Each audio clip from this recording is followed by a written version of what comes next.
qui aurait pu prédire la crise climatique? Le GIEC.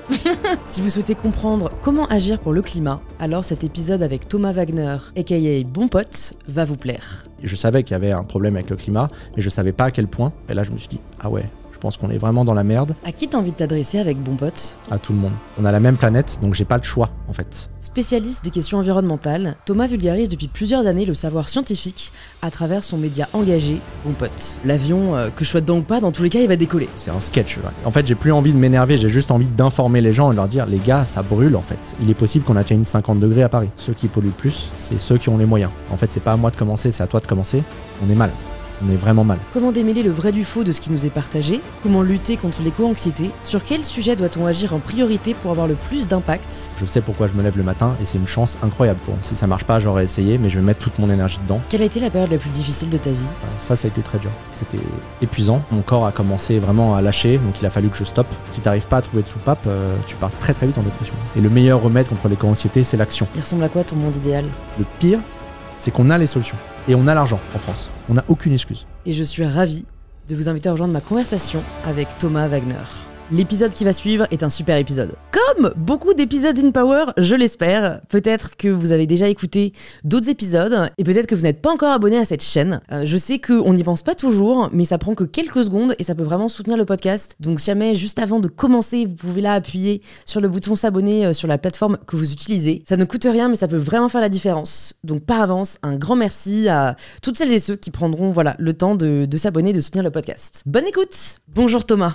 Hello, bonjour Louise. Bienvenue sur InPower. Merci de me recevoir. C'est drôle parce que la dernière fois qu'on s'est vu, je sais pas si c'était juste après, mais je t'ai écrit, je t'ai dit bon, j'ai réfléchi et je suis prête à prendre le risque de te recevoir sur InPower. C'est vrai, ce qui m'a surpris d'ailleurs.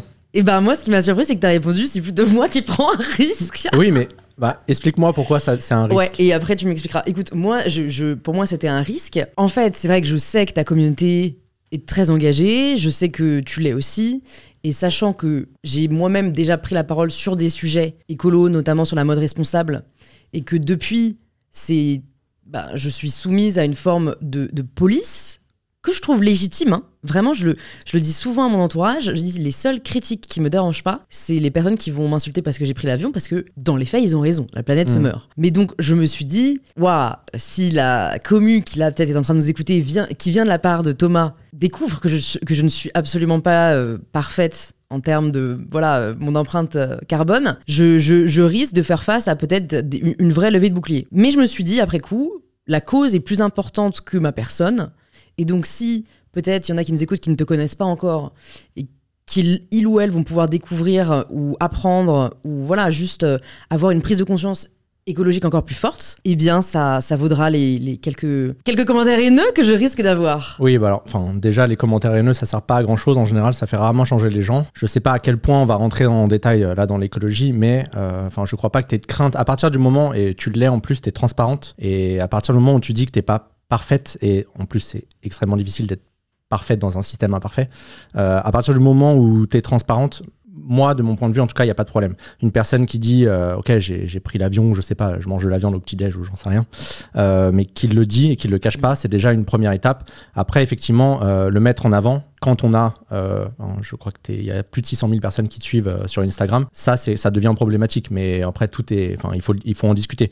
Et typiquement, moi, Thomas Wagner, si je reste qu'avec des gens qui sont convaincus, qui sont pseudo-parfaits, en gros, le monde va brûler quand même parce qu'on n'aura pas discuté avec les autres. Et c'est tout l'enjeu. C'est d'ailleurs pour ça qu'on échange. C'est pour ça que j'échange avec plein de personnes qui sont très différentes de moi, et politiquement, et voilà. C'est le but, quoi. C'est pareil pour le féminisme, c'est pareil pour les droits sociaux, les droits. Et donc, ça m'intéresse parce que je vois peut-être une forme d'incohérence dans ce que tu décris, mais si ce n'est pas le cas, éclaire-moi. C'est que tu apprécies la transparence. Donc, par exemple, comme moi, j'ai ma soeur jumelle qui vit à New York, je lui rends visite une fois par an. C'est la seule fois où je prends l'avion, où j'essaye. D'un côté, pour toi, cette transparence est nécessaire. De l'autre, il ne faut pas en faire la promotion. Donc, je ne devrais pas le montrer. Tu vois ? Pour toi, je ne devrais pas le dire forcément que j'y vais. C'est une vraie question que je me pose. Ouais, en gros, la question de l'avion, après, il faudra d'abord rappeler les ordres de grandeur. Avant, tu vas te présenter de toute façon. Hein. Là, on digresse, mais après, tu vas te présenter. Mais en fait, c'est une question éthique et personnelle. C'est pas interdit d'aller voir, et surtout la famille, c'est un sujet touchy. Il faudrait vraiment d'ailleurs que j'écrive un sujet exprès là-dessus, et les petits amis aussi, ce qui est un sujet. Ouais. Mais en gros, la famille, ça devrait être une question à part. Et d'ailleurs, je pense à la députée Delphine Batho, qui avait fait une proposition de quota d'avions et de nombre de vols que tu pouvais faire en avion par année, etc., avec des exceptions. Et la santé et la famille en faisaient partie, ce qui est absolument logique. Je trouve que c'est tout à fait logique. Après, Aujourd'hui, une fois que tu sais pour les conséquences de l'avion sur le changement climatique, je pense que tu devrais y réfléchir à 2 fois avant de déménager, typiquement à l'autre bout du monde. Si moi, là, je partais vivre à Melbourne, typiquement, il faudrait que j'acte avec moi-même, parce qu'il n'y a aucune interdiction de me dire je ne vais pas faire des allers-retours tous les 3 mois pour voir ma famille. Mais c'est une question 100% personnelle. Donc, en fait, tant que la loi n'a pas évolué, chacun fait ce qu'il veut. Et voilà. Moi, mon but, Thomas Wagner, et le média Bon Pote plus globalement, c'est d'informer les gens. Après, vous faites ce que vous voulez. C'est sûr que si vous faites n'importe quoi, personnellement, je ne vais pas forcément être très content, mais chacun fait ce qu'il veut. Moi, mon but, c'est d'informer. Après, chacun... Et si je te demande de te présenter sans me parler de ton travail, comment est-ce que tu te présentes ? Waouh, j'ai jamais entendu cette question. Je sais pas, quelqu'un qui aime rire de tous les sujets, et à peu près avec tout le monde. Ça, c'est peut-être une de mes caractéristiques. Et quelqu'un de curieux, en fait, enfin, c'est ce que je fais via le travail, donc je vais essayer de pas en parler, mais je suis curieux de tout, en fait. Tous les sujets, et je peux, un truc que je ne connais pas, tu vas me parler d'un truc absolument random. Tu vas me dire un mot, mais en fait, je vais rentrer et je vais commencer à regarder tout ce qui existe sur le sujet, etc., et creuser. Obsessionnel, un peu. C'est peut-être le mot. Non, parce que ce terme sonne péjoratif, mais je trouve pas qu'il le soit forcément. C'est peut-être, le mot geek, ou un peu... Okay. Voilà, c'est un peu ça. Alors, Thomas, qu'est-ce qui fait que, déjà, avant de t'orienter dans cette voie qui est le combat pour la planète, tu aies choisi de t'engager dans un tout autre... je sais même pas si on peut l'appeler combat, mais en tout cas projet, à savoir rendre les autres plus riches. Alors, tu fais référence à ma carrière en finance. Ouais, je fais référence à ta carrière en finance. C'était pas exactement le cas. J'ai eu plusieurs métiers en finance. Le premier, c'était faire du conseil de dette, sur les dettes étatiques. Donc, en fait, je rendais pas forcément les autres plus riches. Je permettais à l'État français ou conseiller l'État ou les États de se financer. Donc, c'était un petit peu différent. Trop d'argent, ok. Yes, ou de payer le moins possible, on va dire. Et le dernier métier que là j'ai pratiqué les 3 dernières années, c'était de mettre des algorithmes en place pour surveiller l'activité des traders. En gros, éviter qu'il y ait des Jérôme Kerviel ou que les banques fassent n'importe quoi. Elles font n'importe quoi et elles continuent à faire n'importe quoi. Mais moi, c'était de limiter un peu la casse. Okay. Donc c'est ça le sujet. Donc j'étais pas vraiment en finance pour m'enrichir. Donc t'as jamais eu ce rêve, mais tu vois qu'on peut avoir, hein, je pense qu'on est personne pour juger, de loup de Wall Street ou de tiens la finance, je vais... Enfin, qu'est-ce qui t'a amené dans ce milieu en fait à la base ? Moi, je pense que c'est le principe c'est l'excitation un peu intellectuelle, la curiosité intellectuelle. Le fait d'acheter un truc pas très cher et de le revendre plus cher. J'ai fait une école de commerce, donc je sais pas, ça devait être... voilà. Je trouvais ça intéressant et c'était peut-être un petit peu par défaut. J'y suis resté, mais j'étais pas forcément à l'aise, en tout cas, ou aligné avec moi-même. J'ai quitté mon travail à plusieurs reprises et pour typiquement passer 1 an de ma vie à lire des livres au milieu d'une piscine ou au bord de la mer, etc. Je l'ai fait 3 fois quand même. Ah ouais. Oui. Attends, ça m'intéresse. C'est-à-dire, la première question que je me pose par rapport à ça, c'est comment tu peux passer d'une année où tu es surstimulé intellectuellement et ton épanouissement passe par là, à 1 an où tu ne produis rien, où tu n'es pas utile et où tout ce que tu fais, finalement, c'est prendre du bon temps. Alors, mon épanouissement, passait pas forcément par le travail. D'accord. En partie avec les collègues qui étaient sympas, et parce que je passais du bon temps avec eux, etc. Mais mon épanouissement, déjà, à l'époque, tu m'aurais croisé en soirée, je parle jamais de finance, en fait. Puisqu'en plus, le métier est hyper mal vu. Petite anecdote, maintenant que je fais de l'information, j'ai appris par une journaliste qui m'a dit les 2 métiers que les gens détestent le plus, c'est les financiers et les journalistes. Donc en gros, je suis en train de faire une sorte de bingo de ce que les gens détestent. Peut-être que je finirai par faire de la politique pour vraiment toucher le fond. Ah ouais. Mais en gros, l'épanouissement passait par autre chose. J'aime la littérature. Alors, je peux parler des heures de ça, parler des heures de musique, de voyage. Donc voilà, vraiment tous les sujets. J'évitais vraiment en général de parler de finance parce que ça n'intéresse pas forcément les gens. Et en plus, les gens ont et ils ont plutôt raison d'ailleurs en général, n'aiment pas trop les financiers. Donc... voilà, j'en parlais très peu. L'épanouissement est vraiment passé par d'autres choses. Et typiquement, à chaque fois, c'est parce que je me sentais pas forcément à l'aise dans mon métier, que je quittais et que j'y revenais parce que c'était la facilité, parce que je gagnais des sous assez, j'avais une vie confortable. Mais t'avais une vie qui te permettait quand même de partir 1 an lire. Oui. sans travailler. Oui, alors je payais pas le loyer, mais oui, effectivement, il faut 1000 ou 2000 euros pour vivre, manger, etc. Quand tu es à Paris. J'avais des sous de côté et voilà. Et à chaque fois, j'allais proche du zéro. Et à un moment, je me disais, bon, il faut reprendre le travail. Et je reprenais le travail tout simplement. Et je l'ai fait 3 fois donc, jusqu'à 2020. J'ai fondé Bon Pote en fin 2018. J'ai écrit 1 an et demi, mais vraiment, je travaillais la journée en finance et j'écrivais le soir et week-end. C'était épuisant. Enfin, j'étais dans un état de fatigue vraiment avancé. T'avais une vie sociale ? Alors quand même, un peu de sport et un peu d'autres choses, mais ça devenait un peu difficile. Et en fait, en 2020, juin 2020, mon corps a commencé vraiment à lâcher, donc il a fallu que je stoppe. J'ai stoppé 1 mois, puis 2 mois, et en fait, au moment du retour, c'était plus du tout possible. Je voulais mettre toute mon énergie dans Bon Pote, et je voulais plus du tout retourner en finance. Enfin, mais déjà, j'emmerdais mes collègues. Et je leur parlais de climat, je leur disais, bon, ça brûle, là, peut-être qu'il faut faire autre chose. Mais j'ai un peu toujours été comme ça. Là, j'ai vraiment... Et je me suis dit, d'ailleurs, au lancement de Bon Pote, parce que je gagnais pas ma vie à l'époque, je me suis dit, je vais essayer de faire ça pendant 1 an. J'avais des sous de côté pendant 1 an, et je me suis dit, bon, si ça marche pas, j'aurais essayé, mais je vais mettre toute mon énergie dedans. Et c'est ce que j'ai fait entre 2020 et 2021. Et j'ai commencé à pouvoir vivre de Bon Pote en 2021. Comment est-ce que ta prise de conscience écologique a commencé ? Ça a été progressif, je crois, et souvent, j'adore cette question parce que j'écoute souvent d'où ça vient chez les gens, et on voit bien que c'est pas... Alors, ça arrive que ce soit un film, un podcast, etc. Oui, un truc qui nous a touchés. Ça arrive, mais c'est souvent progressif, et moi, ça a été progressif. Alors, c'est des sujets de géopolitique qui m'intéressent, typiquement les matières premières, ça m'intéresse depuis très longtemps, le pétrole, typiquement. J'ai fait mon mémoire dessus, donc c'est des sujets qui m'intéressaient depuis très longtemps, mais j'avais pas la dimension... je savais qu'il y avait un problème avec le climat, mais je ne savais pas à quel point. Et d'ailleurs, c'est le cas, je pense, d'une majorité de Français aujourd'hui ils entendent et ils savent qu'il y a un problème. Ils voient bien qu'il y a des étés de plus en plus chauds ou de plus en plus fréquemment, etc. Mais ils ne savent pas à quel point il y a un problème. Et ça, je ne le savais pas. Et vraiment, tout bêtement, c'est un collègue un soir qui me dit « Tiens, tu dois regarder ce reportage, etc. » Et j'ai commencé à regarder 1, 2, 3, puis quelques lectures. Et là, je me suis dit « Ah ouais ». Je pense qu'on est vraiment dans la merde, et j'ai l'impression qu'autour de moi, les gens sont très chill et ils sont pas très au courant. Et je me suis dit, ok, il faut que je mette un peu plus mes efforts là-dedans. Alors, Bon Pote, au début, j'écrivais un peu des articles sur tous les sujets, et j'ai commencé à axer vraiment sur le climat, la biodiversité, etc. Mi-2019, en partant du principe qu'on n'en parlait pas assez, et parfois on en parlait mal. Ça continue. Il y a certaines presses conservatrices plutôt qui en parlent très mal. Les articles climato-sceptiques purs pour dire le changement climatique, c'est naturel, etc., commencent à disparaître un petit peu de la circulation. Mais il y a toujours beaucoup de désinformation sur le sujet, y compris des politiques de gauche comme de droite, un peu plus de droite, et y compris du gouvernement en fait. Donc là, mon job, c'est d'analyser ça. Enfin, on va peut-être plus en parler en détail, mais d'analyser ça. De rectifier dans la mesure du possible et d'expliquer pourquoi c'est vrai, pourquoi c'est faux, etc.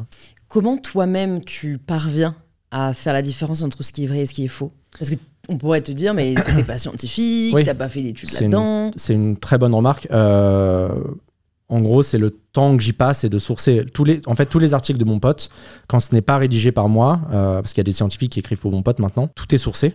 Donc tous les chiffres, vous avez, dans la mesure du possible, il y a toujours une source. Donc en fait, toute personne est capable de lire l'article et de pouvoir critiquer, que ce soit constructif ou pas d'ailleurs. Mais c'est là-dessus qu'on est jugé, je pense. Moi, quand je regarde un travail autre que le mien, je regarde tout de suite s'il y a les sources, en fait. Et quelle est la source. Et on voit après le poids de la preuve. Typiquement, si une personne me dit la source est le GIEC, qui fait un consensus de la littérature scientifique sur le climat, ça a plus de poids que Jean-Michel Cycle Solaire qui fait un commentaire sur Facebook et qui va me dire le changement climatique n'existe pas. Bon, lui, je vais lui dire, ah bon, mais c'est quoi votre source ? Donc là, il faut apprendre ça aussi. Et c'est vrai qu'on n'a pas... En tout cas, moi, en école de commerce, à l'époque, ça a peut-être changé aujourd'hui, je serais curieux de le savoir, mais j'avais pas cette culture, j'ai pas eu cette culture scientifique, etc. Je l'ai appris un peu sur le tas. Et pour m'assurer que je dis pas de bêtises, aussi, je fais relire mes articles par des scientifiques. Eux, c'est leur job. Et par sujet. Donc, l'Amazonie, j'ai une personne. Sur l'Antarctique ou, je sais pas, les glaciers, j'ai une personne. Suivant les sujets. Le sport, j'ai une personne. Sur l'art, etc. Le sport aussi. Enfin, tu vois, j'essaye vraiment de baquer au maximum ce que j'écris. Et le truc le plus important, parce que ça m'est arrivé, j'ai quelques exemples en tête, mais 1 ou 2 fois, d'écrire une erreur dans l'article, pour moi, et ce que j'aimerais le voir partout d'ailleurs, c'est de la corriger et de l'annoncer en fait, et de le mettre très clairement et de dire ok, il y avait une erreur ici.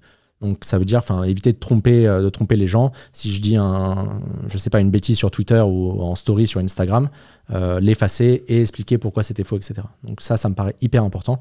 Dans mon monde idéal, tout le monde ferait ça. Bon, là on est dans un monde où CNews raconte n'importe quoi, puis après toute la presse commence à le reprendre, etc. On est plus dans ce monde-là. Mais bon, c'est comme ça. Après, il faut pouvoir se regarder dans la glace. Moi, mon job est, je crois, à peu près correct. Donc, j'essaye de continuer à faire ça. Ouais. Qu'est-ce que tu n'as pas appris pendant tes études que tu aurais aimé apprendre ? Je pense qu'on avait, en tout cas en école de commerce et par mes études, j'ai été beaucoup dans la compétition et à vouloir être le premier ou etc. Et je pense qu'on n'a pas assez appris à collaborer, en tout cas dans mes études. Et c'est très drôle parce que j'ai grandi comme ça et puis la finance c'est très comme ça, essayer d'être le meilleur, etc., etc. Et aujourd'hui, avec le changement climatique et l'effondrement de la biodiversité, je dois totalement changer mon logiciel et je dois faire avec tout le monde. Donc même une personne avec qui je ne suis pas d'accord en face de moi, je suis obligé de discuter avec parce qu'on respire le même air. Et si lui, il fait des conneries et qu'il allume son chauffage à 150 000 et il est sur son SUV en train de faire des tours et prendre son jet privé, on a la même planète, donc j'ai pas le choix, en fait. Donc je dois être beaucoup plus dans la collaboration. Donc ça s'apprend aussi. Ça s'apprend. Ça prend du temps, mais ça s'apprend. À qui t'as envie de t'adresser avec Bon Pote ? À tout le monde.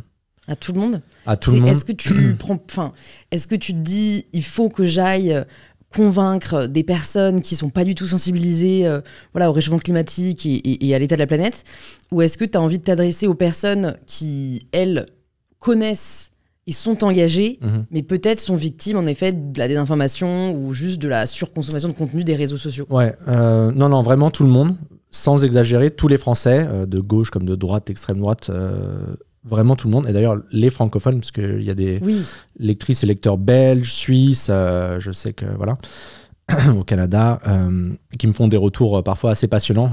C'est intéressant d'avoir d'autres cultures. Mais vraiment tout le monde, c'est pour ça que Bon Pote est en accès libre, et j'ai la chance en tout cas que le média puisse être soutenu par les lectrices et lecteurs via des dons et de laisser le contenu en accès libre. Je respecte évidemment la presse qui ne laisse pas leur papier en accès libre, mais j'adore, en fait, je trouve que c'est une chance incroyable et mon but, c'est qu'une personne, et peu importe l'âge, de rendre ça accessible, et surtout que peu importe ton âge et ton niveau, tu puisses progresser. Il y a plus de 300 articles aujourd'hui.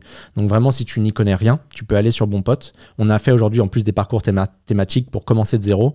Tu finis la lecture des 200 ou 300 articles, tu commences à bien connaître le sujet et voilà. Et vraiment, c'est mon but. On n'aurait pas les mêmes sujets de discussion, on n'aurait pas les mêmes débats à la télé si les gens avaient au moins les bases sur le climat et sur ce qui se passe vraiment là. Parce que j'ai l'impression, enfin c'est pas qu'une impression, je le vois que le sentiment d'urgence n'est pas réel. On sait qu'il y a un problème et encore une fois, on ne sait pas à quel point il y a un problème. Et quand tu mets vraiment le nez dedans, il y a un vrai switch. Il y a un vrai switch. Et enfin moi ça m'a changé ma vie vraiment, et je pense que ça a changé la vie d'ailleurs de millions de personnes, ça va changer la vie de millions de personnes, voilà. Et il y a plein de choses, ce qui est passionnant avec ce sujet là, c'est que ça touche toutes les relations au travail, je suis en train d'écrire là-dessus, les relations au travail, les relations amicales et les relations amoureuses. T'écris un livre sur comment ta prise de conscience écologique a changé tes relations de manière générale. C'est un article. Mais c'est vrai que ça pourrait tenir dans un livre pour le coup, parce qu'en fait tu peux partir sur tous les sujets.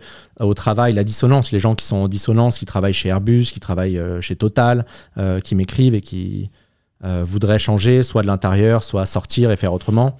Les relations entre amis, il y a un bon exemple, c'est de te dire, imaginons que vous soyez 7 ou 8, il y en a 7 qui décident de partir loin, d'aller soit à New York, à Bali, ou je sais pas, je donne un exemple au hasard. Toi t'es le seul pseudo-écolo dans le groupe, et tu dis, bah non, en fait, moi, je veux plus prendre l'avion. Qu'est-ce que tu fais ? Est-ce que tu restes tout seul ou tu y vas quand même et tu mets de côté tes convictions ? Donc ça, c'est le coût social. Et c'est pas si facile, en fait. C'est chiant quand t'es le seul à t'embarquer là-dedans. Et il y a ensuite les relations amoureuses. J'ai plein de personnes qui m'écrivent.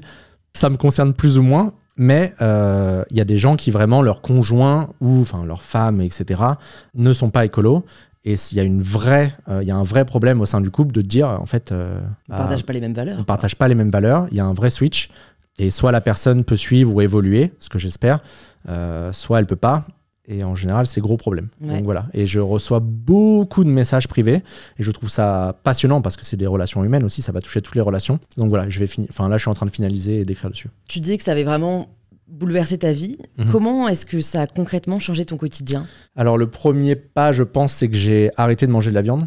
Tu m'aurais croisé en 2019, j'aurais été à un café en train de manger un double burger. J'adorais ça. Et en fait, quand j'ai commencé à regarder ce que je pouvais faire individuellement pour baisser mon empreinte carbone, la viande était le plus évident et le plus simple. C'est de dire tu prends un autre plat. Ça a été la première étape. Ça me manque pas trop, ça fait 5 ans maintenant, ça me manque pas trop. De temps en temps quand même, quand t'as un odeur de steak qui passe, c'est un peu difficile, mais ça va. Et je pense que le plus structurant, parce que j'avais une vie qui me permettait de prendre l'avion, donc c'est pas le cas, hein, c'est une minorité de Français qui prennent l'avion par an, mais j'ai des amis un peu partout dans le monde. Typiquement mon meilleur ami, un bon exemple, mon meilleur ami qui vit à Miami, je le vois beaucoup moins, et on s'appelle, etc., mais je le vois beaucoup moins, et il sait pourquoi, c'est 100% pour raison écologique. Et là, il y a son mariage le 3 août, et je lui ai dit que je n'irai pas. Ah ouais. Donc je ne sais pas si soit je fais une entorse, soit je vais prendre un bateau. Donc j'ai commencé à regarder pour prendre un bateau, mais c'est 2 semaines. Enfin c'est un peu un enfer. Ah ouais. Donc je vais voir. Mais c'est son mariage. Bon, après c'est son 3e, donc... Attends, il a quel âge? J'espère que ce sera le bon. Il a 36 ans. D'accord. Bon, 37, pardon. Jamais 203. Jamais 203. Ou la 3e, c'est la bonne. Mais tu vois ça, pour parler un peu là, de l'avion, qui est évidemment un énorme sujet, et après on reviendra un peu sur toi, les changements que tu as mis en place. Tu vois, moi, avant, quand on a organisé ce podcast, je me suis dit, bon, je vais quand même demander à des personnes qui sont vraiment pas du tout engagées, quels sont leurs arguments et quel est leur raisonnement, parce que du coup, je le partage plus, vu que moi, je le suis un peu, et toi, tu l'es beaucoup. Et tu vois, pour l'avion, il y avait un argument qui revenait beaucoup, qui était, ouais, enfin bon, l'avion, que je sois dedans ou pas, dans tous les cas, il va décoller. Okay. Et je me suis dit, putain, je sais pas quoi leur répondre. Donc je vais demander à Thomas. Oui, bon, ça c'est en fait, j'ai tellement entendu ce truc que j'ai fini par rajouter un paragraphe. J'ai un article sur l'avion et j'ai fini par rajouter un paragraphe. Mais en fait, économiquement, c'est pas viable ce truc. Parce que si tout le monde se disait ça, les compagnies, il faut bien qu'elles aient... Il y a un seuil de rentabilité. Si tu as 2 personnes par avion, on peut faire le test pendant 6 mois ou 1 an. L'avion va décoller, mais la compagnie va faire faillite dans l'année, en gros. Donc cet argument, il est bidon. Et je pourrais te sortir un best-of de toutes les excuses. Les gens, oui, mais bon, le train... Alors, pardon. Le train est trop cher ? Il y a beaucoup d'excuses. Il y a beaucoup d'excuses qui sont nulles. L'excuse du train et que le train soit trop cher, ça, c'est structurellement vrai. Et d'ailleurs, moi, je me bats politiquement pour que ça évolue. Parce que typiquement, l'avion n'est pas taxé, le kérosène n'est pas taxé. Et le train, effectivement, est trop cher. Enfin, j'ai fait des simulations. Là, je reviens des îles Lofoten pour aller voir des aurores boréales. J'ai pas encore regardé combien ça coûtait en avion, mais je vais faire le comparatif. Et enfin, effectivement, en fait, si ça coûte 3 fois plus cher de prendre le train, que ça prend 3 fois plus longtemps, aucun avantage à part ta conscience écologique. Non, mais voilà, je peux pas en vouloir aux gens qui vont me dire bon bah j'ai pris l'avion parce que j'avais pas le choix. Ça, j'entends totalement et j'espère que ça va changer. Enfin, je passe mes journées à essayer que ça change. Mais voilà, mais en général, et sauf les cas de famille, etc.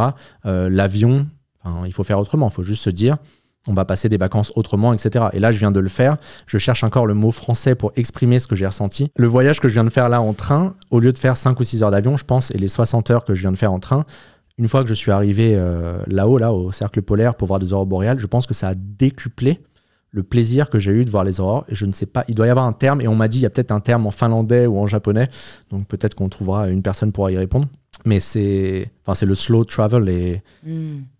Enfin bon, bref, ça m'a... Voilà, je suis encore ému de ce voyage et je pense qu'il faut retrouver ça. Qu'est-ce qui t'a ému dans cette longueur? Alors, apparemment, ça procure ça. Donc, il faut que j'aille me renseigner. D'accord. Je vais pas en phénomène parler. Physiologique. Bah, après, si, c'est un peu plus t'attends, plus tu savoures, quoi. Je pense que c'est il y a un peu de ça et c'est un peu... Il y a eu des comparaisons avec, typiquement, t'es en trek, t'es en train de monter la montagne, soit on t'y dépose en hélico, soit tu viens de te taper 5 heures de marche et d'effort physique et tu arrives enfin en haut et tu vois un coucher de soleil. Et je pense que ça décuple le plaisir de voir le coucher de soleil. Je connais pas le mot. J'adorerais pouvoir te sortir un mot et faire du storytelling dessus. Mais je sais pas s'il y a un mot pour ça, mais c'est ce que j'ai ressenti. Ok. Qu'est-ce qui a motivé ce voyage ?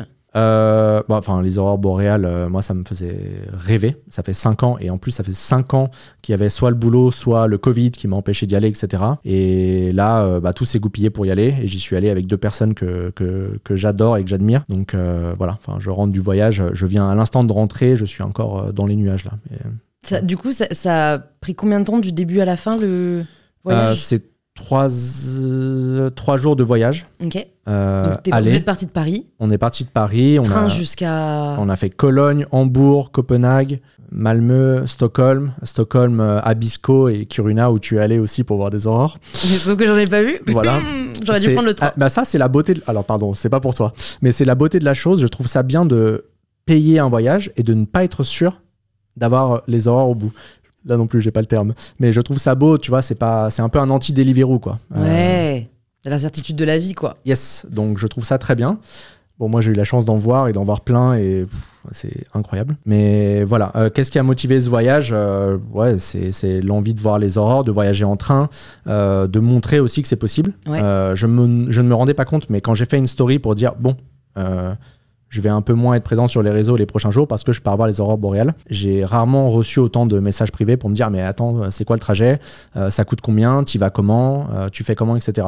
Donc là, je suis en train de rédiger l'article pour résumer tout ça. Mais il y a un vrai intérêt pour le voyage et pour le voyage autrement et montrer qu'on peut faire autrement. Et je te dis ça, mais je sais que tu le sais parce que tu l'as fait. Tu l'as fait l'été dernier, si j'ai bonne mémoire. Oui. Et enfin, c'est le genre de choses que j'ai envie de mettre en avant. En fait, on n'est pas obligé de faire des allers-retours à Dubaï le week-end pour être heureux. Donc, c'est un peu ça la logique. Ouais. En fait, c'est une question qu'on se posait avec ma team en préparant l'entretien. C'est en fait ce qui est dur, je pense, psychologiquement pour beaucoup de gens, c'est le côté retour en arrière. C'est qu'en fait, à partir du moment où on nous a octroyé le droit de voyager à travers le monde, et de prendre l'avion, et comme tu l'as dit, encore une fois, c'est pour une minorité de personnes qui peuvent se l'offrir. Mais pour les personnes qui peuvent se l'offrir, en fait, savoir que ça existe, que c'est là, mais refuser, en fait, le refuser, c'est comme avoir des bonbons en face de toi et ne jamais les manger, tu vois. Ça demande ou une force de conviction immense, ou ne pas avoir envie de le faire, je sais pas, tu vois, ne pas avoir peur de l'avion. Il y en a qui ont peur de l'avion, mais juste, c'est vrai que je pense que normalement, le sens de l'histoire, c'est d'aller vers le progrès. Et donc, je pense que pour beaucoup de personnes, c'est difficile à entendre de se dire, en fait, on est dans une forme de régression où on peut plus prendre l'avion, on doit plus manger de viande, on doit essayer de consommer moins, tu vois, et qu'il y a un côté de privation. Je vais répondre en 2 temps à cette remarque. La première, c'est qu'il faut avoir les ordres de grandeur en tête. Évidemment, on se dit, l'avion, c'est normal. Mais en fait, penser que c'est normal, c'est déjà qu'on est biaisé parce qu'il y a 80% de la planète qui n'a jamais pris l'avion. En fait, il faut avoir ça en ordre de grandeur. Il y a, chaque année, il n'y a que 30% des Français qui prennent l'avion. Et en gros, pour parler émissions de CO2, c'est 1% des habitants de la planète qui font 50% des émissions du trafic aérien. Donc ça veut dire qu'il y a une toute petite minorité en fait, qui prend l'avion beaucoup de fois. Et la logique à ça, c'est que tous les habitants de la planète qui ne prennent pas l'avion mangent pour eux, en fait, d'une petite minorité. Donc, il faut déjà avoir ces ordres de grandeur en tête. La deuxième chose qu'il faut avoir en tête, c'est les conséquences de prendre l'avion. Il n'y aurait pas de conséquences. Là, on se serait parlé, je serais à Miami. Je serais au bord de la plage sans aucune hésitation. Mais il faut avoir en tête les conséquences que le changement climatique va avoir. Ça bouleverse déjà nos vies. Il y a déjà des centaines de milliers de morts du changement climatique. C'est pas en futur. Je prends l'été 2022 en France, il y a eu environ 10 000 morts des canicules. Ça n'a pas fait les gros titres dans la presse, mais je peux t'assurer que s'il y avait, 50 crashs d'avions, je sais pas si c'est l'équivalent, il faudrait voir, mais c'est à peu près ça. Je pense qu'on en aurait entendu un peu plus parler. Donc il y a déjà des conséquences qui sont terribles. Il y a déjà des inondations dans le nord, etc. Dans le sud, ça crame. L'Espagne est en train de devenir, la moitié du pays est en train de devenir un désert. On voit bien ce qui se passe en Méditerranée chaque été. Je repense à des stories que j'ai vu passer sur Instagram cet été de personnes qui se plaignaient de ne pas pouvoir prendre l'avion pour rejoindre leur hôtel en Grèce. Mais en fait, en Grèce, c'était en train de brûler. Et ça brûlait plus que d'habitude à cause du changement climatique. Et moi, j'étais là, mais... Non mais c'est un sketch. Et j'ai eu une personne dans mes amis proches qui m'a dit putain Tom, je peux pas rejoindre mon hôtel en Grèce, etc. Enfin, j'ai rien dit. J'ai juste envoyé un article sur augmentation des feux du changement climatique, etc. Ça va, on se parle encore. Mais en fait, j'ai plus envie de m'énerver. J'ai juste envie d'informer les gens et de leur dire les gars, ça brûle en fait. Et ça brûle parce qu'on consomme trop. Et il faut changer. Tu informes. Et si vous ne voulez pas changer, acceptez les conséquences. Mais bon, moi, ça me plaît pas trop parce qu'il y a des gens qui n'ont rien demandé. Et comme le CO2 n'a pas de frontières, si toi, en France, tu multiplies les bêtises et la surconsommation, tu as des personnes qui, à l'autre bout du monde, vont manger. En fait. Bon, c'est la justice climatique, c'est le principe de. Donc voilà. C'est un argument auquel, parfois, on m'oppose. Oui, mais même si tous les Français étaient irréprochables, ne prenaient plus l'avion, ne mangeaient plus de viande, en fait, les Chinois ou les Américains ruineraient tout. Yes, alors ça c'est un grand classique. La France c'est que 1% des émissions. Il y a un article sur Bon Pote exprès sur ce sujet-là. Alors ça peut potentiellement être vrai que la France représente 1% des émissions, mais en fait il faut prendre le changement climatique, c'est l'accumulation des émissions historiques. Et en fait en historique on est plutôt 10 à 12e plus grand émetteur au monde. Donc déjà il faut replacer les choses dans leur contexte. Si on prend les émissions importées, donc ce qu'on fait construire ailleurs et qu'on consomme sur le territoire français, type de Chine ou d'autres pays, ça fait quasiment x2, donc c'est pareil. Ça augmente, donc encore une fois, l'empreinte de la France et donc par français est plus grande. Et en fait, le truc à retenir de ce truc, c'est que si chaque pays qui représente 1% des émissions se montre du doigt et dit « en fait, c'est pas à moi de commencer, c'est à toi de commencer », on est mal. On est vraiment mal. Donc c'est pas du tout comme ça qu'il faut réfléchir. Et pour finir, on a plein d'intérêt, nous, notre pays, à changer. Il y a plein de co-bénéfices, donc ça, c'est pas Thomas Wagner qui le dit, c'est les rapports du GIEC, donc c'est la littérature scientifique, qui dit qu'on a plein de co-bénéfices à changer. En France, typiquement, ce serait quoi les changements ? Mini changement, ce serait passer des voitures thermiques aux voitures électriques, enfin toute la pollution de l'air et les émissions de CO2, tout ça c'est des co-bénéfices. Il faut réduire le nombre de voitures, mais ça ce serait un échange, un bénéfice à avoir. Avoir plus de transports en commun, imagine. Enfin, moi j'adorerais passer dans toutes les villes. À Paris on est très chanceux là-dessus, mais il faudrait qu'il y ait plus de transports en commun dans toutes les villes. Les gens pourraient avoir la liberté, parce qu'on dit que la voiture c'est la liberté, mais c'est une prison en fait. Tu es dépendant de ta voiture en permanence. Je vis dans le sud une partie de l'année. Bon, je vais faire un peu d'autodérision. Je n'ai pas le permis, donc je sais. Moi non plus. Bon, écoute, oui, mais moi je suis plus âgé, donc c'est un peu chiant. J'ai moins d'excuses. Dans le sud, quand tu n'as pas de voiture, Tu peux rien faire. Ah, c'est difficile. C'est difficile. Donc, je comprends le sentiment, surtout quand on dit aux gens il faut moins prendre votre voiture et qu'ils finissent par t'insulter sur les réseaux. Mais moi, mon but, c'est qu'il y ait plus de transports en commun et que tout le monde puisse se balader et pas être dépendant de la voiture. Donc ça, Non, mais en fait, j'adore parce que tu as vraiment réponse. On sent que tu as réfléchi à chaque question. Est-ce qu'il y a une question à laquelle tu n'as pas encore la réponse? Alors, où on t'écrit par DM et tu fais genre t'as pas vu parce que tu sais pas quoi répondre. Ah, j'adore quand on me pose des calls. En fait, j'ai la curiosité intellectuelle d'aller chercher directement la réponse ou de demander à des experts ou expertes. Mais il y a des remarques qui reviennent tellement souvent que je deviens une sorte de machine. Je dis ok, ça c'est ça, ça c'est ça, ça c'est ça. T'as même fait un générateur, j'ai vu sur Bon Pote. J'allais en parler. On a fait un truc qui s'appelle le dîner du siècle. Donc on a imaginé des personnages à table, une sorte de dîner de famille de Noël, avec une personne qui a un peu réponse à tout. Et il y a Catherine de France, donc ça c'est la tante climato-sceptique. Il y a le petit cousin fan d'Elon Musk. Il y a la cousine qui est en dépression à cause du climat, etc. Et donc on a fait un peu tous les personnages et tout ce que je reçois un peu en message privé. Et on a apporté à chaque fois, chaque argument, il y a une réponse et un article pour backer. Donc voilà, et ça a bien marché. C'est encore très utile, donc je suis hyper content pour ça. Tout ce que tu nous partages là, et les articles, les contenus, ce sont des contenus, tu le disais, qui sont gratuits. Comment est-ce que tu gagnes ta vie, toi, aujourd'hui ? 100% par les dons des lectrices et lecteurs de Bon Pote. Donc c'est aussi simple que ça. En page d'accueil, ils peuvent soutenir. On a fait une campagne de dons là en fin d'année qui a extrêmement bien marché. Donc c'est trop bien parce que il y a une graphiste maintenant qui travaille avec Bon Pote en freelance, et une personne pour le site. Et donc je vais pouvoir les payer. En fait, on a des projets, on a plein de conneries en tête que j'aimerais, comme le dîner du siècle, et on a plein de choses à faire. Et je vais pouvoir les rémunérer. Donc c'est trop bien, quoi. Moi, je vais caper mon salaire et tout le reste va partir pour les projets. Et peut-être, je réfléchis encore à la tournure que va prendre Bon Pote, mais peut-être avoir une journaliste ou un journaliste, voilà. Mais qui traite les choses comme je le fais, c'est-à-dire prendre le temps, parce qu'il faut du temps en fait. Je pourrais faire de la dépêche AFP, mais ça m'intéresse pas du tout. Je préfère creuser un sujet, y passer une semaine, voire un mois, comprendre les tenants et aboutissants, les limites, etc. Et après, rendre ça accessible. C'est ce que je fais avec Bon Pote en fait. Tu prends n'importe quel sujet, il y a entre 5 et 10 minutes de lecture. Et voilà, normalement, tu deviens... t'as un peu plus les idées claires sur le sujet une fois que t'as lu l'article. Je sais qu'aujourd'hui, le papier, c'est pas non plus le truc le plus excitant. Si j'étais un peu malin, je me mettrais à la vidéo. Oui, non, mais j'aime les livres, j'aime lire, etc. Mais je sais que beaucoup de personnes aiment la vidéo. Donc peut-être que je devrais faire de la vidéo et du React dès que t'as Darmanin ou Macron qui dit une bêtise. Pourquoi t'en as pas fait jusqu'ici ? Je pourrais. Non, mais il y a une raison. Tu t'as dû y penser, t'es pas bête. Oui. Parce que j'aime bien ma tranquillité. Je suis plutôt tranquille là. J'ai un emploi du temps. Je fais ce que je veux de mon emploi du temps. J'ai été en costume pendant 10 ans à travailler, parfois en cravate, c'est un enfer. Travailler de 9h à 6h ou 8h le soir. Et là, je fais mes horaires, donc je fais ce que je veux. Si j'ai envie d'aller faire un ciné ou de me balader ou d'aller faire du sport en pleine journée, je peux le faire. En revanche, derrière, je vais bosser jusqu'à 2h du mat. Donc je fais, voilà. Ça ressemble à quoi une semaine type dans la vie de Thomas Wagner? Chaque jour, il y a de la veille. Parce que je lis la presse, je regarde ce qui se passe, ce que racontent un peu les politiques, etc. Et de la veille des nouvelles sorties scientifiques. Donc ça, c'est au moins 2 ou 3 heures par jour. Des échanges, quasiment... En fait, non, c'est quotidiennement, avec des experts et experts de chaque sujet. Et ce qui a trop bien, enfin, j'ai envie de rendre le changement climatique, ou en tout cas le sujet intéressant, ce qui a trop bien, c'est que ça concerne tout. Et en fait, j'adore, ça fait 3 ou 4 ans que je fais ça.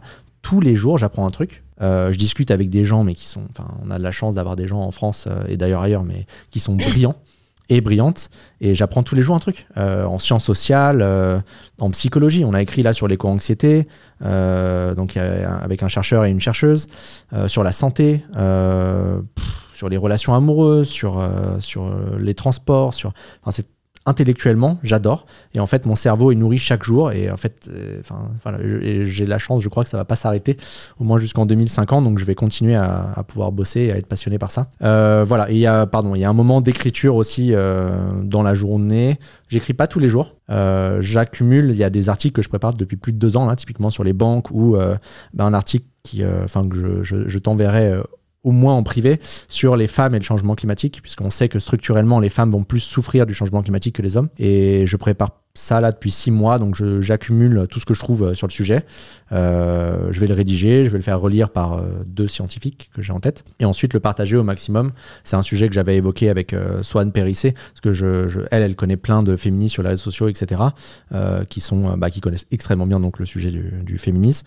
Mais sur le climat, enfin, tu vois, elle continue à se mettre en avant et à partir à Bali, à faire des allers-retours, etc. à Bali. Et je lui dis, ça, c'est pas ouf. Mais comme j'en ai un peu marre de passer pour le type qui est relou et qui va dire excuse-moi, je crois que c'est pas terrible, j'ai besoin de personnes et un peu de relais pour que ça passe mieux, quoi. Donc je vais essayer d'écrire cet article et après que ça se partage un peu partout. Je vous invite à écouter l'épisode avec Swan, si jamais vous l'avez pas encore écouté, que j'ai reçu aussi sur InPower. J'ai une question que je me pose par rapport à ton modèle économique et tu vois, qui est très certainement un biais aussi entrepreneurial. Je suis sûre que tu as pensé à cette question aussi. Est-ce que tu t'es pas dit pourquoi est-ce que je n'accepterais pas des financements d'autres, par d'autres verticales, que ce soit du consulting, que ce soit, je sais pas, de la vente de produits.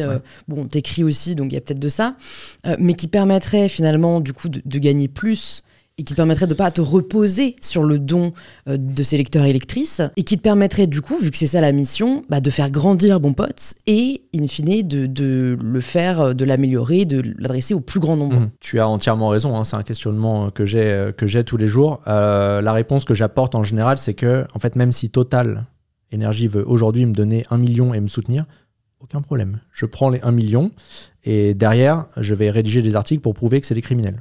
J'ai aucun problème à ça, et ou payer des avocats pour les attaquer. Donc un financement de peu importe d'où il vient. Là en mai je vais publier les comptes de Mon Pote. En fait je vais full transparence. En fait peu importe d'où vient l'argent. Moi je veux bien réceptionner des dons et peu importe d'où ça vient. Tant que la contrepartie en fait ou des entreprises. Il y a une entreprise qui m'a soutenu, qui a donné 3 000 € à Bon Pote, mais je leur ai dit en avance, je leur ai dit je ne vais pas faire votre promotion et si j'ai besoin de critiquer votre métier ou votre ligne ou je sais pas quoi, je vais le faire. On dit oui on sait qui vous êtes, on sait voilà. Je dis ok. Bon, j'ai pas de problème à ça. Et effectivement, je réfléchis là petit à petit. Au début, je rédigeais 100% des articles, puis 90%, puis 70% en gros là. Et je réfléchis parce que c'est épuisant aussi. Enfin, la façon dont je travaille et je mets à 100% dans un article, ça me prend beaucoup trop de temps. Et en fait, on n'a pas le temps. Si ça commençait à peine à cramer et qu'on avait des années devant nous, je travaillerais autrement, je pense. Mais là, j'ai juste besoin qu'il y ait des personnes qui m'aident, qui m'épaulent. Et qui expertes parce qu'on a la chance d'avoir des gens géniaux en France et qui puissent écrire et que ça aille un peu plus vite. Donc l'objectif vraiment là, ce serait que n'importe qui aille sur Bon Pote, tu as un sujet en tête, il y a un article référent sur le sujet. C'est pas le cas. J'ai 200 brouillons, j'en ai 213 brouillons, là, je viens de regarder hier. Donc en fait, je suis en train de stocker plein de trucs, mais j'ai pas le temps d'écrire en fait. Et j'écris pas vite en plus. J'écris assez doucement, c'est pas terrible. Sauf pour dire des bêtises, ça va. Mais quand je dois écrire un truc sérieux, je mets plus de temps. Donc il faut, voilà, je vais essayer sûrement de potentiellement d'avoir plus de financement, qu'il y ait plus de personnes, lectrices et lecteurs, qui soutiennent le média. Mais j'aime pas trop demander de l'argent en fait. J'ai été salarié. C'est dur, ouais, je trouve que la démarche de. Je l'ai fait une fois là en décembre. Ça me met pas du tout à l'aise parce que j'étais salarié toute ma vie et que je savais combien j'allais gagner à la fin du mois, etc. Voilà. Et là, c'est un contrat en fait. Les gens ils soutiennent une fois par mois. Ils font ce qu'ils veulent, ils peuvent arrêter du jour au lendemain. La seule chose que je peux promettre, c'est que je bosse sérieusement, que je continue à bosser sérieusement et que j'essaye de faire de la qualité, quoi. C'est la seule chose que je peux promettre. Qu'est-ce que tu penses que les personnes qui nous écoutent devraient savoir pour prendre conscience de l'urgence climatique ? Je pense qu'en général, ce que je conseille, si jamais une personne part de zéro, bon, après, on en a fait des trucs là sur Bon Pote, mais l'objectif, ce serait de se dire, d'avoir les ordres de grandeur en tête. Ça, c'est le plus important. Et de comprendre un peu chaque geste que tu fais au quotidien, ce que ça a comme conséquence. Typiquement, en termes d'empreinte carbone, donc l'empreinte carbone, très rapidement, c'est les conséquences de ta consommation. Donc, on va dire en moyenne, les Français sont à 10 tonnes de CO2 équivalent par an. Et l'objectif, c'est de passer en dessous de 2. Il faut retenir cet ordre de grandeur. Donc, passer de 10 à en dessous de 2. Un vol aller-retour à New York, c'est environ 2. Ça veut dire que tu es le 1er janvier, tu fais un vol aller-retour à New York, tu reviens, c'est finito. C'est ce qu'il faudrait. C'est ça l'ordre de grandeur. Tu manges de la viande, c'est en gros 2 tonnes aussi. Donc, tu fais ça, mais après, tu peux plus te déplacer. Tu vois, voilà. Ouais, ça me fait penser, j'y pense là, je place ça. Je le mettrai dans les notes. J'avais découvert une fois à une expo un site qui te permet de mesurer quelle est toi ton empreinte carbone. Ouais. Donc la moyenne en effet se situe autour de 9 ou 10 tonnes de CO2. Et en fait ça te montre quelles actions la font augmenter ou la font baisser. Et je trouve que si on avait tous et toutes conscience de notre empreinte carbone, il y a un côté où ça nous responsabilise beaucoup plus. Et il y a un côté où tu dis en fait si ma target c'est ça, déjà si on arrive à être à 5, tu vois, en fait alors c'est à moi de la gérer comme je veux, mais au moins j'ai un ordre de grandeur clair.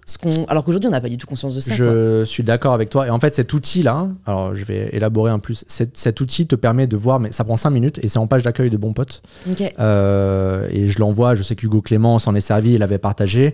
Et là, on est en train de travailler avec YouTube France. Je vais spoiler, mais il y a certains gros YouTubeurs qui vont faire une vidéo de ça. Ce serait génial que tu en fasses une, que tu fasses la simulation et que tu montres les résultats, etc. Parce que ça permet vraiment d'avoir les ordres de grandeur instantanément et de comprendre en 5 minutes ce qui l'impact en gros de ton quotidien. Et bien sûr, ce que ça permet de comprendre aussi, c'est de te dire, ok, il y a de l'action individuelle, mais il faut toujours replacer ça dans un cadre collectif et de se dire que c'est les changements structurels, donc les changements de l'État, des entreprises, etc., qui vont permettre le changement des individus. Un mec alors c'est possible, va se mettre à vélo, mais si t'as pas d'infrastructure pour le vélo, c'est difficile. À Paris, tant que c'est pas protégé, moi je suis pas safe. Je monte sur le trottoir avec mon vélo, etc. Enfin, en gros, si c'est entre monter sur le trottoir et mourir par me faire taper par un SUV, l'arbitrage est assez vite fait. Donc, si on veut des changements et des changements individuels, il faut qu'il y ait des changements collectifs. Donc voilà, et c'est ce que... En gros, si les gens font la simulation de l'empreinte carbone, vont le comprendre très vite. En fait, tu es limité très rapidement. Si tu habites à 30 minutes d'Aix-en-Provence, typiquement, et que tu n'as pas le permis, que tu dois te rendre rapidement sur des lieux, etc., et qu'il n'y a pas de transport en commun... Au hasard. Au hasard, évidemment. Soit tu restes chez toi, soit tu pleures, soit tu es très riche et tu peux te payer des taxis à gogo, ce qui n'est pas bon forcément pour le climat. Donc voilà. Non, mais en fait, c'est un arbitrage en effet permanent. Et encore une fois, la connaissance. Ouais. Et c'est pour ça que toi, j'ai l'impression que tu t'es donné cette mission-là. Tu as très certainement dû penser quand même aussi à la mission politique, comme tu l'as très bien dit, pour mettre en place ces changements au niveau structurel. En fait, il n'y a que les politiques qui pourront le faire. Il y a l'individu, mais les politiques ont le pouvoir. On parle souvent d'ailleurs de génération climat, ce qui est totalement faux. Il n'y a pas de génération climat. Ça, c'est important de le préciser. Les jeunes sont d'ailleurs ceux qui prennent le plus l'avion, avec les jeunes retraités. Donc, il n'y a pas de génération climat. Et on attend et on fait peser le poids de la responsabilité sur les jeunes. C'est une énorme erreur parce que ce n'est pas eux qui ont l'argent ni le pouvoir de faire changer les choses. Donc ça, c'est souvent une inversion de la responsabilité.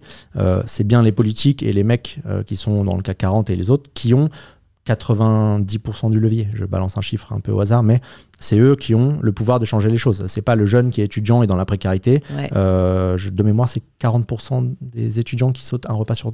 Je sais plus, il y a un chiffre comme ça, mais c'est aberrant. C'est pas à eux de changer le système. Ils vont y participer, mais c'est pas à eux qui ont les plus gros leviers. Tu vois. Précarité et climat. Est-ce que pour toi, c'est en opposition ? Il y a un fait établi, et c'est scientifique, c'est le groupe 2 du GIEC qui le rappelle. La justice sociale est indispensable si on veut, en gros, là, arriver à la transition énergétique et la transition écologique. Ce que ça veut dire, très brièvement, c'est qu'on ne peut pas avoir des types qui se baladent en jet privé et de l'autre côté, demander aux Français de faire des efforts et de se chauffer à 19, etc., etc. Tant qu'on ne régule pas les gens en haut, le bas va moins facilement faire des efforts. C'est un peu ça la logique. Et d'autant plus qu'aujourd'hui, si on regarde dans les ordres de grandeur, ceux qui polluent le plus, c'est ceux qui ont les moyens. Je tire le trait, mais si tu regardes en général, donc en moyenne, c'est le cas. Bien sûr, il y a des particularités, etc. Mais l'empreinte carbone de Bernard Arnault, elle est supérieure à une personne de ma famille qui est au SMIC. C'est même pas discutable. Donc il faut faire des efforts.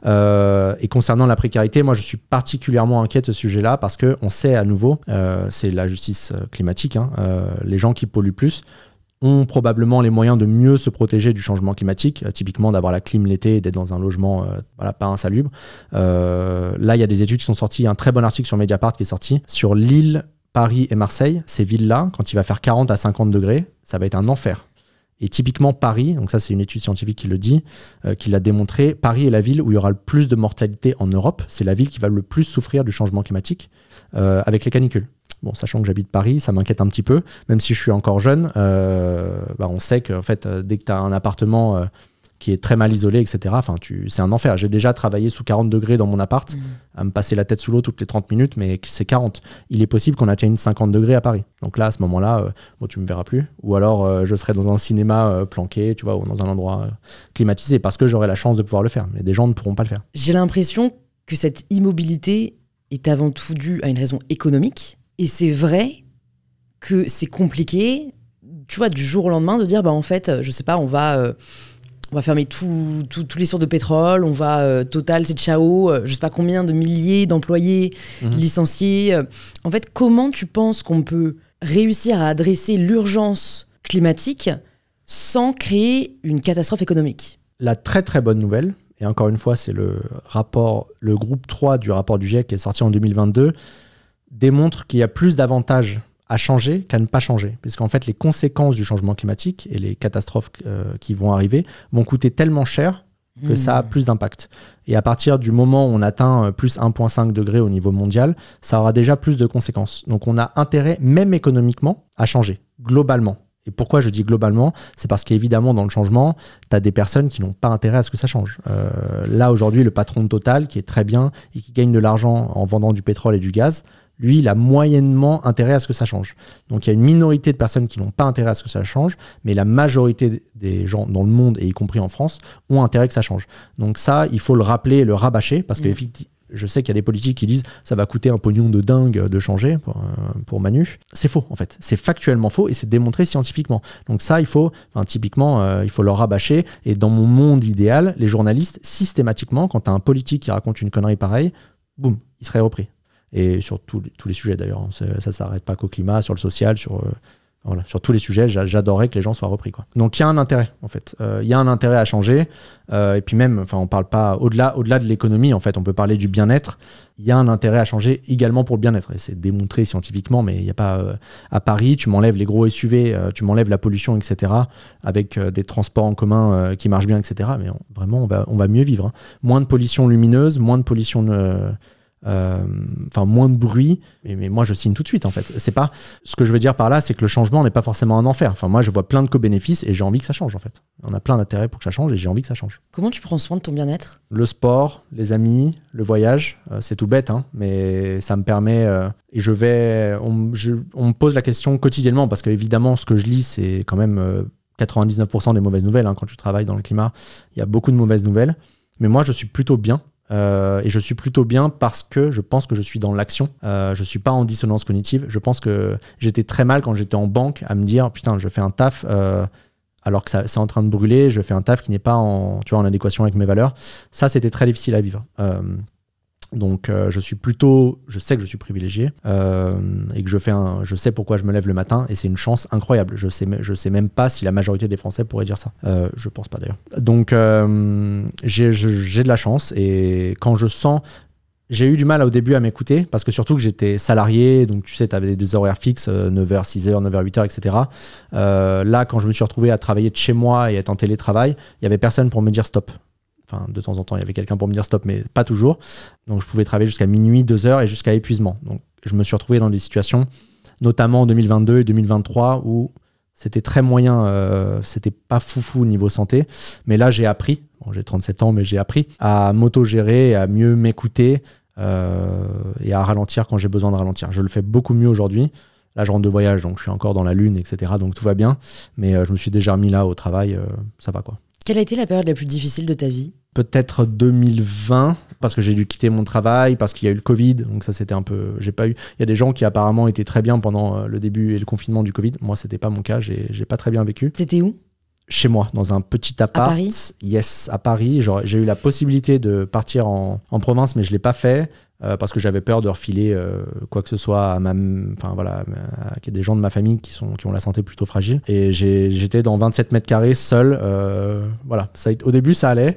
Et petit à petit, la dissonance cognitive du boulot, plus ne pas voir des gens, plus ça a été très dur. Mais bon, ça va.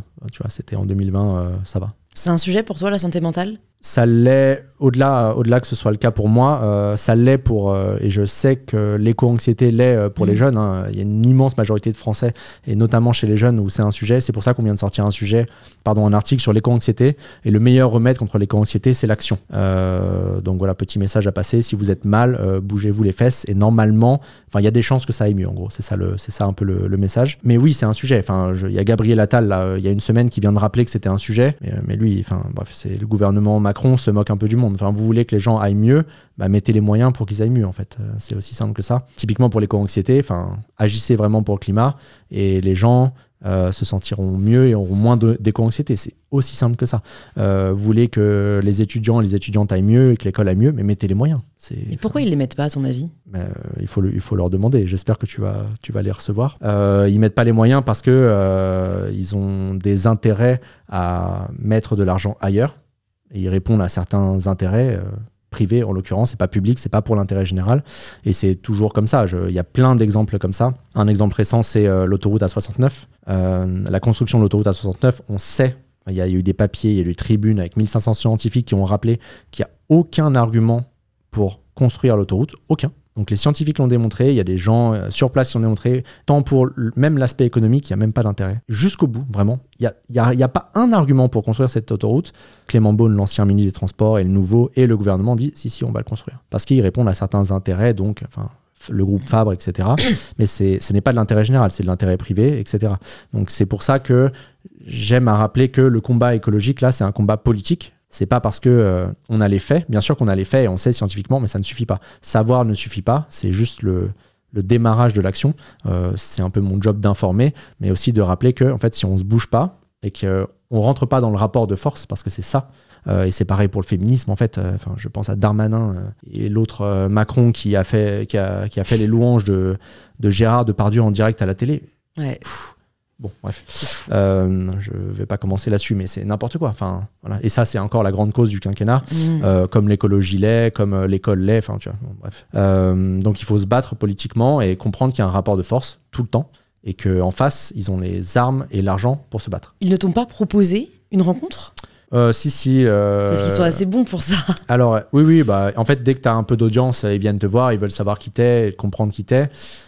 C'est la récupération politique très classique, tu l'as eu. Oui, mais tu peux en profiter. Moi, à chaque fois, je me dis, j'en profite pour leur faire passer des messages clairs et leur dire, en fait, venez, on fait genre un truc concret. Ouais. On fait une campagne. Parce que, en fait, je sais pas quel est ton avis là-dessus, parce qu'il y a de tous les avis. On en parlait dans l'épisode avec Victor Tuaillon.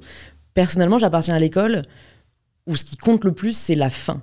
Donc en fait, même si je dois travailler avec des personnes que j'apprécie pas forcément ou que je soutiens pas forcément politiquement, en fait, si ça permet de rendre les protections hygiéniques gratuites, par exemple, bah, en fait, je vais le faire. Et donc, toi, tu pourrais te dire, bah, ok, il y a telle personne qui travaille aujourd'hui au ministère qui souhaite te rencontrer. Tu peux en profiter pour dire, bah, en fait, ok, moi, je vais vous aider, j'ai cette expertise-là.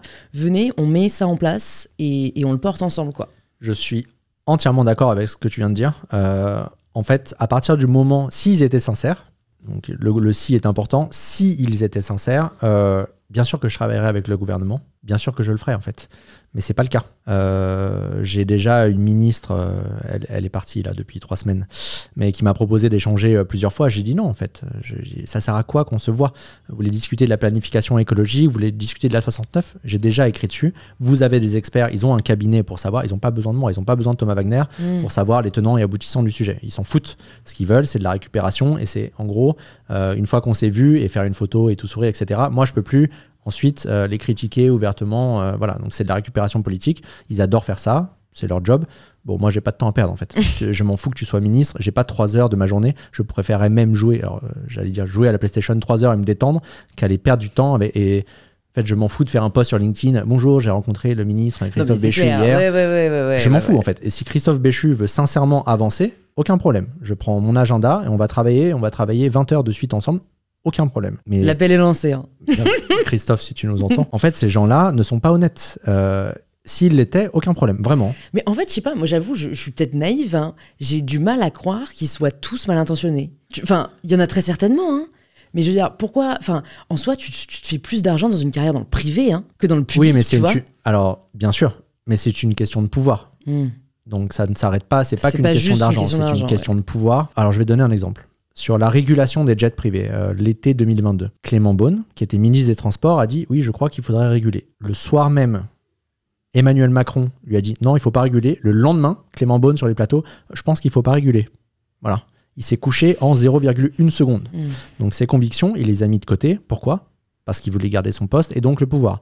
Dans mon monde idéal, quand tu as des convictions, tu vas jusqu'au bout et tu tiens tête. Et tu te fais virer si jamais. En fait, ces gens-là ont tellement une position de privilège que tu peux aller au bout de tes convictions. Et un Clément Beaune, qui est quelqu'un... Quand tu arrives à ce niveau-là, en général, tu es assez malin ou intelligent, on choisit l'adjectif que tu veux, pour faire autre chose après. Bien sûr que tu vas te retrouver dans le privé parce que tu auras un portefeuille, tu auras des contacts, etc. Donc, moi, j'en veux à ces gens-là. Et je pense que Clément Beaune, en l'occurrence, a des convictions écologiques, mais de s'être écrasé dessus, comme pour le vote avec l'extrême droite ou sur plein d'autres sujets, etc. Et de ne pas être allé au bout de ses convictions. Et maintenant, il s'est fait sortir du gouvernement. Mec, tu n'as rien gagné au final. Tu passes pour un clown, tu aurais dû aller jusqu'au bout de tes convictions. Mais bon, à l'époque, il était ministre, il est resté sur un siège au chaud. Voilà. Ça fait plusieurs fois que tu parles de ton monde idéal. Il ressemble à quoi ton monde idéal? Il n'y a plus de réchauffement climatique, il n'y a plus d'effondrement de la biodiversité, il n'y a plus de racisme, ça fait 3.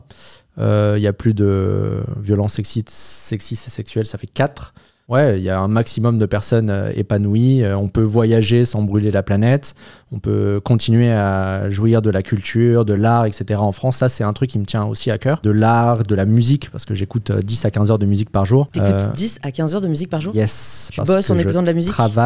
Alors, je travaille. Il me faut de la musique sans parole quand je dois focus. Et sinon, oui, j'ai de la musique quand je suis en train de lire de la presse vite fait ou de regarder des conneries sur Instagram.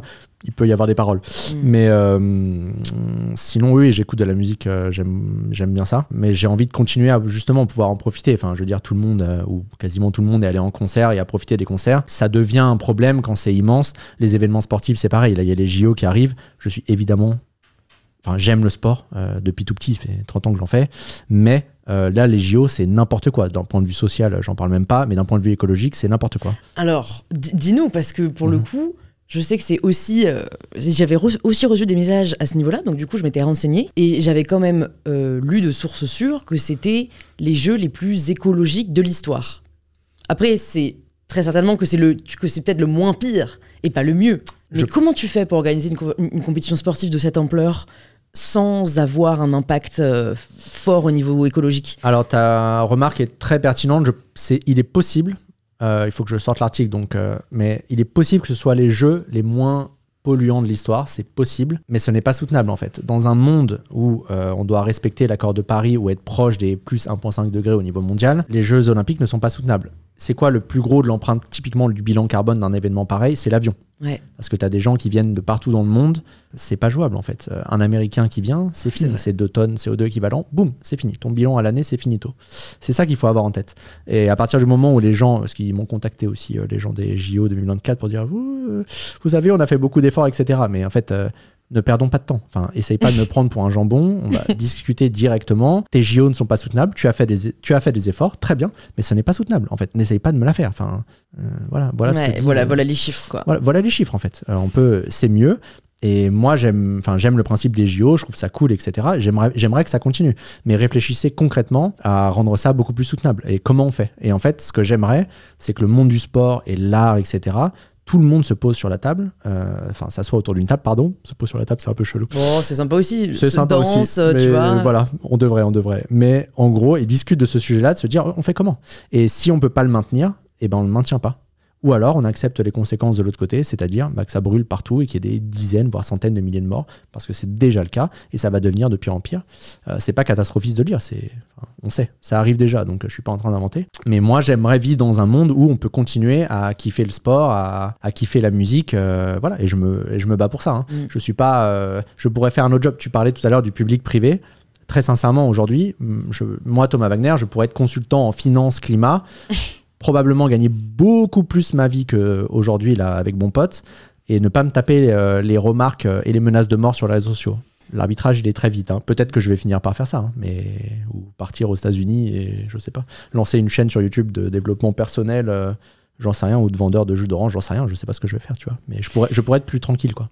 Est-ce que le fait que toi, tu existes sur les réseaux sociaux dans un but supérieur, d'une cause supérieure qui est le climat, te protège de l'ego qui va avec?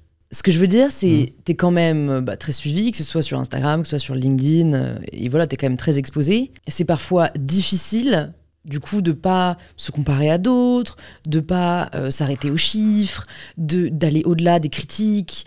Est-ce que t'y arrives parce que ce que tu fais, c'est pas pour toi, en fait. Finalement, c'est pour le climat. Bon, c'est pour moi et c'est pour tout le monde. En fait, ça, c'est un truc pas mal. On peut être égoïste dans le climat. Moi, typiquement, je pourrais me battre pour ma retraite, là. J'aurais juste passé à des étés sans qu'il fasse 50 degrés. Peut-être que ma démarche est très égoïste, au fond. Mais c'est pas grave, en fait. Peu importe votre démarche, si vous faites l'effort de tendre vers un truc soutenable, moi, ça me va très bien. On m'a posé... Enfin, pardon, je digresse un peu, mais... Il n'y a pas de digression dans ce podcast. Allez, la sincérité des youtubeurs qui commencent à parler climat. McFly et Carlito, Hugo Décrypte, etc. Mais moi, que ce soit sincère ou pas, je m'en fous, en fait. À partir du moment où on parle du sujet, on n'en parle pas. Donc, et si eux ont l'intelligence, en plus d'inviter des personnes qui ne disent pas de bêtises, mais go, en fait. Que ce soit sincère ou pour les vues, je m'en fous. Juste, on parle du climat. C'est tout ce qui m'importe. Et qu'on en parle bien, si possible. En fait, tu vois, pour prendre cet exemple très concret, si toi, demain, tu faisais une chaîne YouTube, oui, alors, pardon. Tu vois, et que tu faisais pas de vues, ouais. Comment tu te sentirais? Comment tu te sens quand t'as un post qui floppe sur les réseaux? En fait, je ferais autrement. Là, si je voulais vraiment buzzer à chaque fois, Bon Pote serait très différent. J'ai à peu près compris les codes de ce qui marche et ce qui marche pas. Et ça a mis du temps à ce que je trouve un peu ma ligne éditoriale, mais ça me va très bien en fait. J'ai pas envie de buzzer. C'est aussi pour ça que je mets pas ma tête en avant. Je mets surtout Bon Pote en avant et je mets pas ma tête en avant. Il y a encore des gens qui viennent soit en conférence ou qui me croisent et je dis rien et d'un coup je leur dis ouais, mon ami ou quelqu'un dit c'est Bon Pote. Quoi? Donc ça me va très bien que les gens connaissent pas ma tête. C'est les réseaux sociaux, donc quand tu te fais absorber, évidemment que c'est mieux quand ça buzz et que ça a de l'impact, que je suis content. C'est impossible de dire le contraire, mais je ne vis pas pour ça. Là, on vient de partir, encore une fois, voir les aurores boréales. J'ai pas fait beaucoup de posts où j'ai lâché vraiment les réseaux sociaux parce que ça m'a fait aussi du bien et je cours pas après les likes, quoi. Je vois parfois, et même là, pendant le voyage, j'ai vu des choses où j'avais envie de rebondir. Enfin, j'ai vu Darmanin encore sortir des trucs, j'étais là, mais... Et je l'ai pas fait. J'ai fait, bon, allez, laisse tomber. Mais c'est vrai qu'il y a un gros risque, pour tout le monde d'ailleurs, un risque d'hubris évidemment. Toi, ton ego, il y a des gens qui pètent des plombs parce qu'ils commencent à avoir des followers et ils se sentent plus. Je vais faire un peu d'autodérision. Ma meilleure amie dirait que j'avais déjà un ego énorme, donc ça ne changera pas. Donc voilà, je suis plutôt sécure là-dessus. Je cours pas après ça, ça m'intéresse pas plus que ça. Ça me va très bien que ce soit Bon Pote qui soit mis en avant et d'autres personnes que moi. Comment tu fais pour pas devenir aigri? Parce que quand on est dans la position du sachant, enfin en tout cas quand on a toutes les connaissances que tu as, je trouve ça difficile d'observer, de constater des comportements qui ne font pas sens à nos yeux, à juste titre, et de rester impassible. Je lutte contre moi-même. Parce que c'est pas toujours facile. J'ai fait évidemment des erreurs. J'ai appris la communication. J'ai essayé d'améliorer la communication. Déjà, c'est ce que je te disais au tout début. Insulter les gens, ça ne sert jamais. Bon, je l'ai jamais fait. Je fais très attention à ce que j'écris, mais je vais quand même chercher des gens. Il y a des influenceurs qui font la promotion. Enfin, typiquement aujourd'hui, quand tu as 1 million de followers et que tu fais la promotion pour faire gagner un voyage en avion, etc. En 2024, quand la planète est en train de cramer, pour moi, c'est n'importe quoi. Donc, il faut. Mais j'aimerais que ce soit pas moi qui le fasse. J'aimerais qu'en fait, ça devienne une évidence, tu vois, que j'ai plus besoin de le faire. Ça peut être difficile, mais il y a beaucoup de gens qui sont évidemment aigris et que tu vois. Je pense que ce qui me fait tenir et ne pas devenir aigri, c'est l'humour. Il faut avoir de l'humour. Hein. Quand tu es au courant de ce qui se passe, et les humoristes font incroyablement. Tu as reçu Swan, elle fait incroyablement bien le job là-dessus. Je pense à Émeric Lomprey et d'autres personnes, Karim Duval, etc., qui parlent de ces sujets-là. Enfin, il faut se détendre, en fait. Ça, c'est déjà la première des choses. Enfin, sinon, tu deviens fou. Tu vois que ça crame, tu vois que le gouvernement est en train de te dire mais qui aurait pu prédire la crise climatique? Le GIEC. Tu te fous de nous, Emmanuel Macron, là. Mais donc, non, il faut trouver des soupapes pour éviter de devenir aigri. Enfin, sinon, tu te suicides au bout de 7 jours. Là, avec la gravité de ce que tu lis, si tu n'arrives pas à trouver de soupape, tu pars très très vite en dépression. Quelle est la dernière chose que tu as fait pour la première fois? La dernière chose que j'ai fait pour la première fois, j'ai envie de te répondre, voir des aurores boréales il y a quelques jours. La dernière chose que j'ai fait pour la première fois, tiens, pour porter un legging pour aller courir. Là. Je suis allé courir dans les îles Lofoten et il faisait -2 et j'ai fait un footing et voilà. C'est n'importe quoi. J'ai pas eu froid, c'était génial avec une vue incroyable. Donc voilà, il y a sûrement des choses plus intelligentes à dire. Mais non, mais comme je reviens de voyage, c'est tout ce qui me vient en tête là. On en a eu 2, on a eu et le legging et les aurores boréales. Voilà. Si jamais tu pouvais dîner avec quelqu'un demain, avec qui est-ce que tu voudrais dîner? De vivant ou de vivant. Oh. Sinon, j'aurais dit, je pense, Robin Williams ou Amy Winehouse. Mais pourquoi de Amy vivant, Winehouse? Amy Winehouse, juste l'entendre. Peut-être qu'elle chanterait pas à table, tu me diras. Mais elle a une voix. Parce qu'elle a une voix incroyable. Elle a une voix incroyable. De vivant, je dirais peut-être François Damien, qui me fait rire, avec ses vidéos de François Lambrouille que j'ai vu il y a 10 ou 15 ans, qui me fait beaucoup rire. Non, ce serait pas forcément un politique. Peut-être que François Damien, ça irait. Okay. Et dans les rencontres que toi, tu as pu faire ces dernières années, laquelle t'a le plus marqué? Peut-être Valérie Masson-Delmotte, qui est l'ancienne vice-présidente du groupe 1 du GIEC, qui est très engagée pour le climat, qui est, je pense, la scientifique la plus connue de France sur le climat, et qui est une femme incroyable, qui est une machine de boulot, qui connaît tous les sujets sur le bout des doigts, et qui, en plus, elle a une approche et une communication qui est très bonne. Elle va jamais chercher les gens, elle va juste parler du sujet. Et je trouve que c'est un exemple, je prends exemple aussi sur elle. Voilà, toujours une prise de hauteur, toujours le bon ton, toujours voilà. Et elle est, bon, c'est une inspiration. C'est une femme incroyable. Si les gens ne la connaissent pas, il faut aller l'écouter en conférence. Il y a eu la Convention citoyenne pour le climat en 2019, où il y a eu 150 citoyens tirés au sort pour se former sur les sujets écologiques. C'est elle qui a fait la première session. Il y a eu des gens qui ont pleuré au bout de 15 minutes dans le public. Donc elle est capable de mettre des claques à plein de gens. Non, mais il faut l'écouter en fait. Allez l'écouter, vous comprendrez pourquoi cette femme est formidable. T'as perdu des amis depuis que t'es engagé? C'est une très bonne question. Alors, il y a des gens que je vois moins, évidemment. Pour les vacances. Ton meilleur ami. Oui, bah lui, mais je ne l'ai pas perdu, évidemment. Ouais, je pense que les vrais amis, tu les perds pas et tu les perds pas pour ça. Enfin, tu respectes les choix des uns et des autres. Bon, sauf si le type commence à être d'extrême droite et à dire que voilà, est raciste full, peut-être là je vais changer. Mais il faut pouvoir écouter. En fait, les amis s'écoutent et acceptent les différences. Il y a des gens que je vois moins, évidemment. Il y a d'autres personnes que j'ai rencontrées depuis que je vois beaucoup plus. Ça, c'est une évidence. C'est pour ça que je dis que le changement climatique va chambouler les relations amoureuses et amicales. Mais je ne crois pas avoir perdu d'amis. Il y a des gens que je vois moins, tout simplement. Mais je crois pas avoir perdu d'amis, non. Qu'est-ce qui t'énerve en interview? De quoi est-ce que t'aimes plus parler ou de... Il y a pas une question que les gens te posent et t'es là... Allez, parce que tu me poses la question, il y a rien qui m'énerve particulièrement.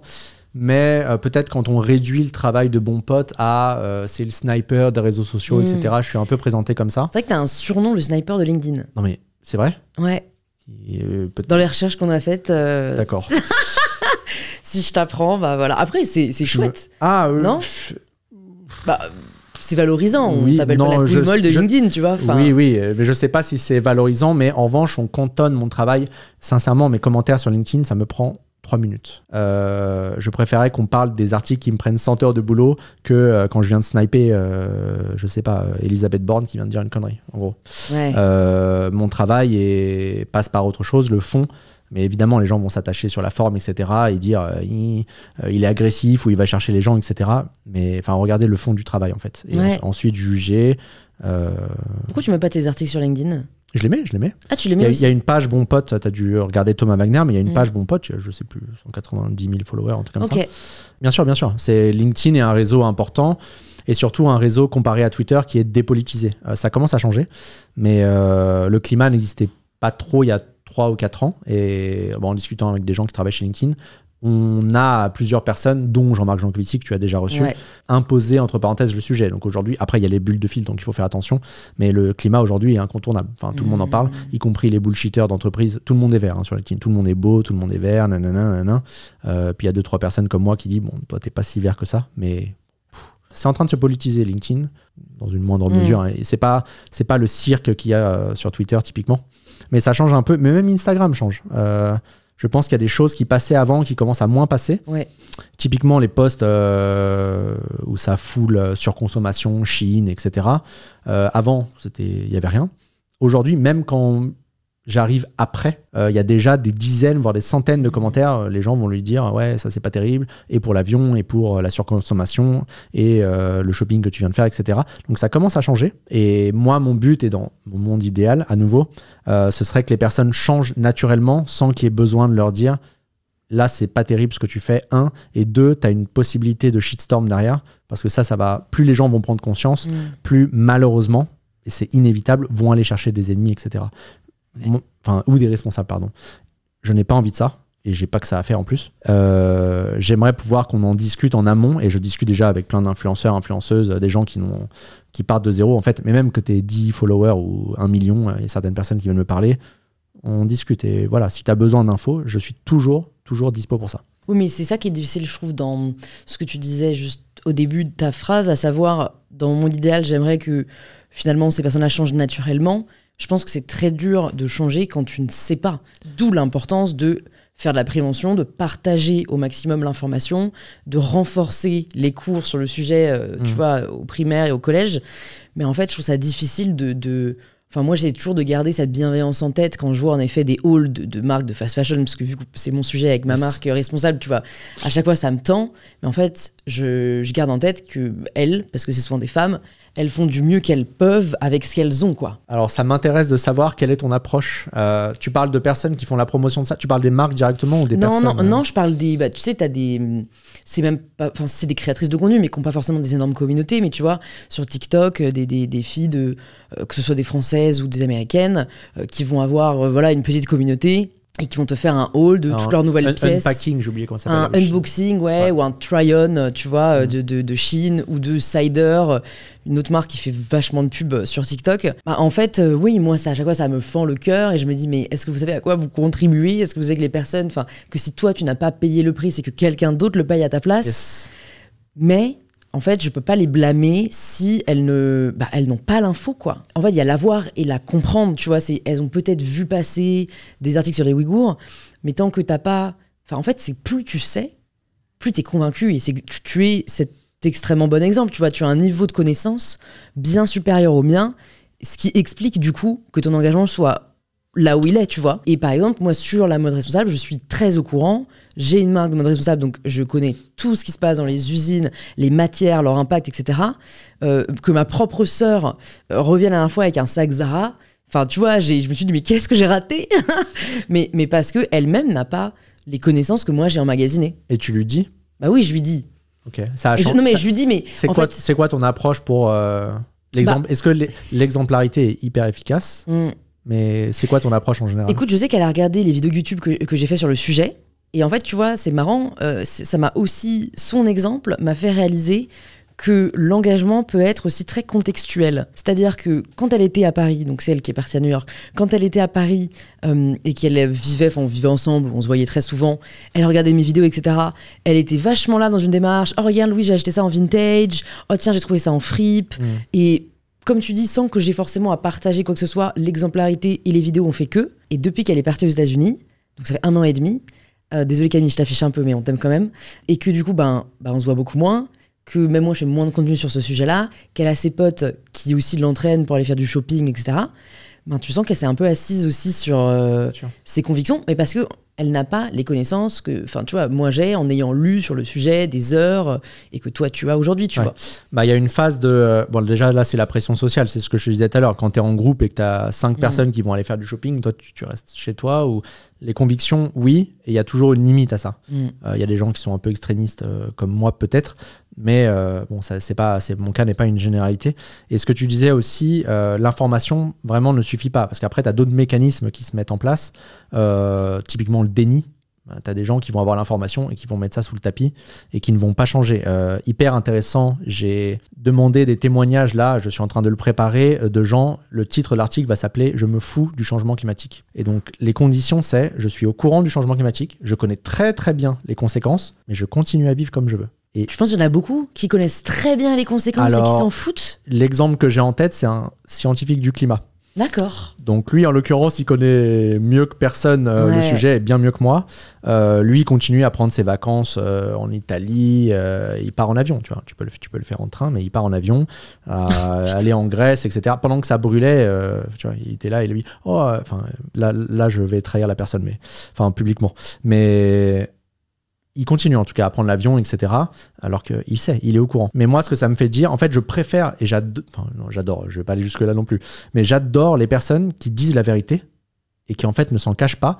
On avance tellement plus vite quand on sait ça. Ce que ça veut dire, ce genre de message, c'est OK, il faut légiférer. Ça veut dire qu'il faut changer le système, et il faut changer la loi. Et on va plus vite. Plutôt qu'un bullshit à la Macron, dire non, on est vert, on fait quand même bien, ou Total ou BNP, dire on est les champions climat. Mais putain, c'est mytho.com. Vraiment, BNP, là, ils sont mis en examen sur leur devoir de vigilance. Vous continuez à financer les énergies fossiles, vous racontez n'importe quoi. Vous êtes les champions de cramer la planète. En France, en tout cas, vous êtes les pires. Donc arrêtez de raconter n'importe quoi. On irait 100 fois plus vite. Tu disais tout à l'heure, qu'est-ce qui permettrait que...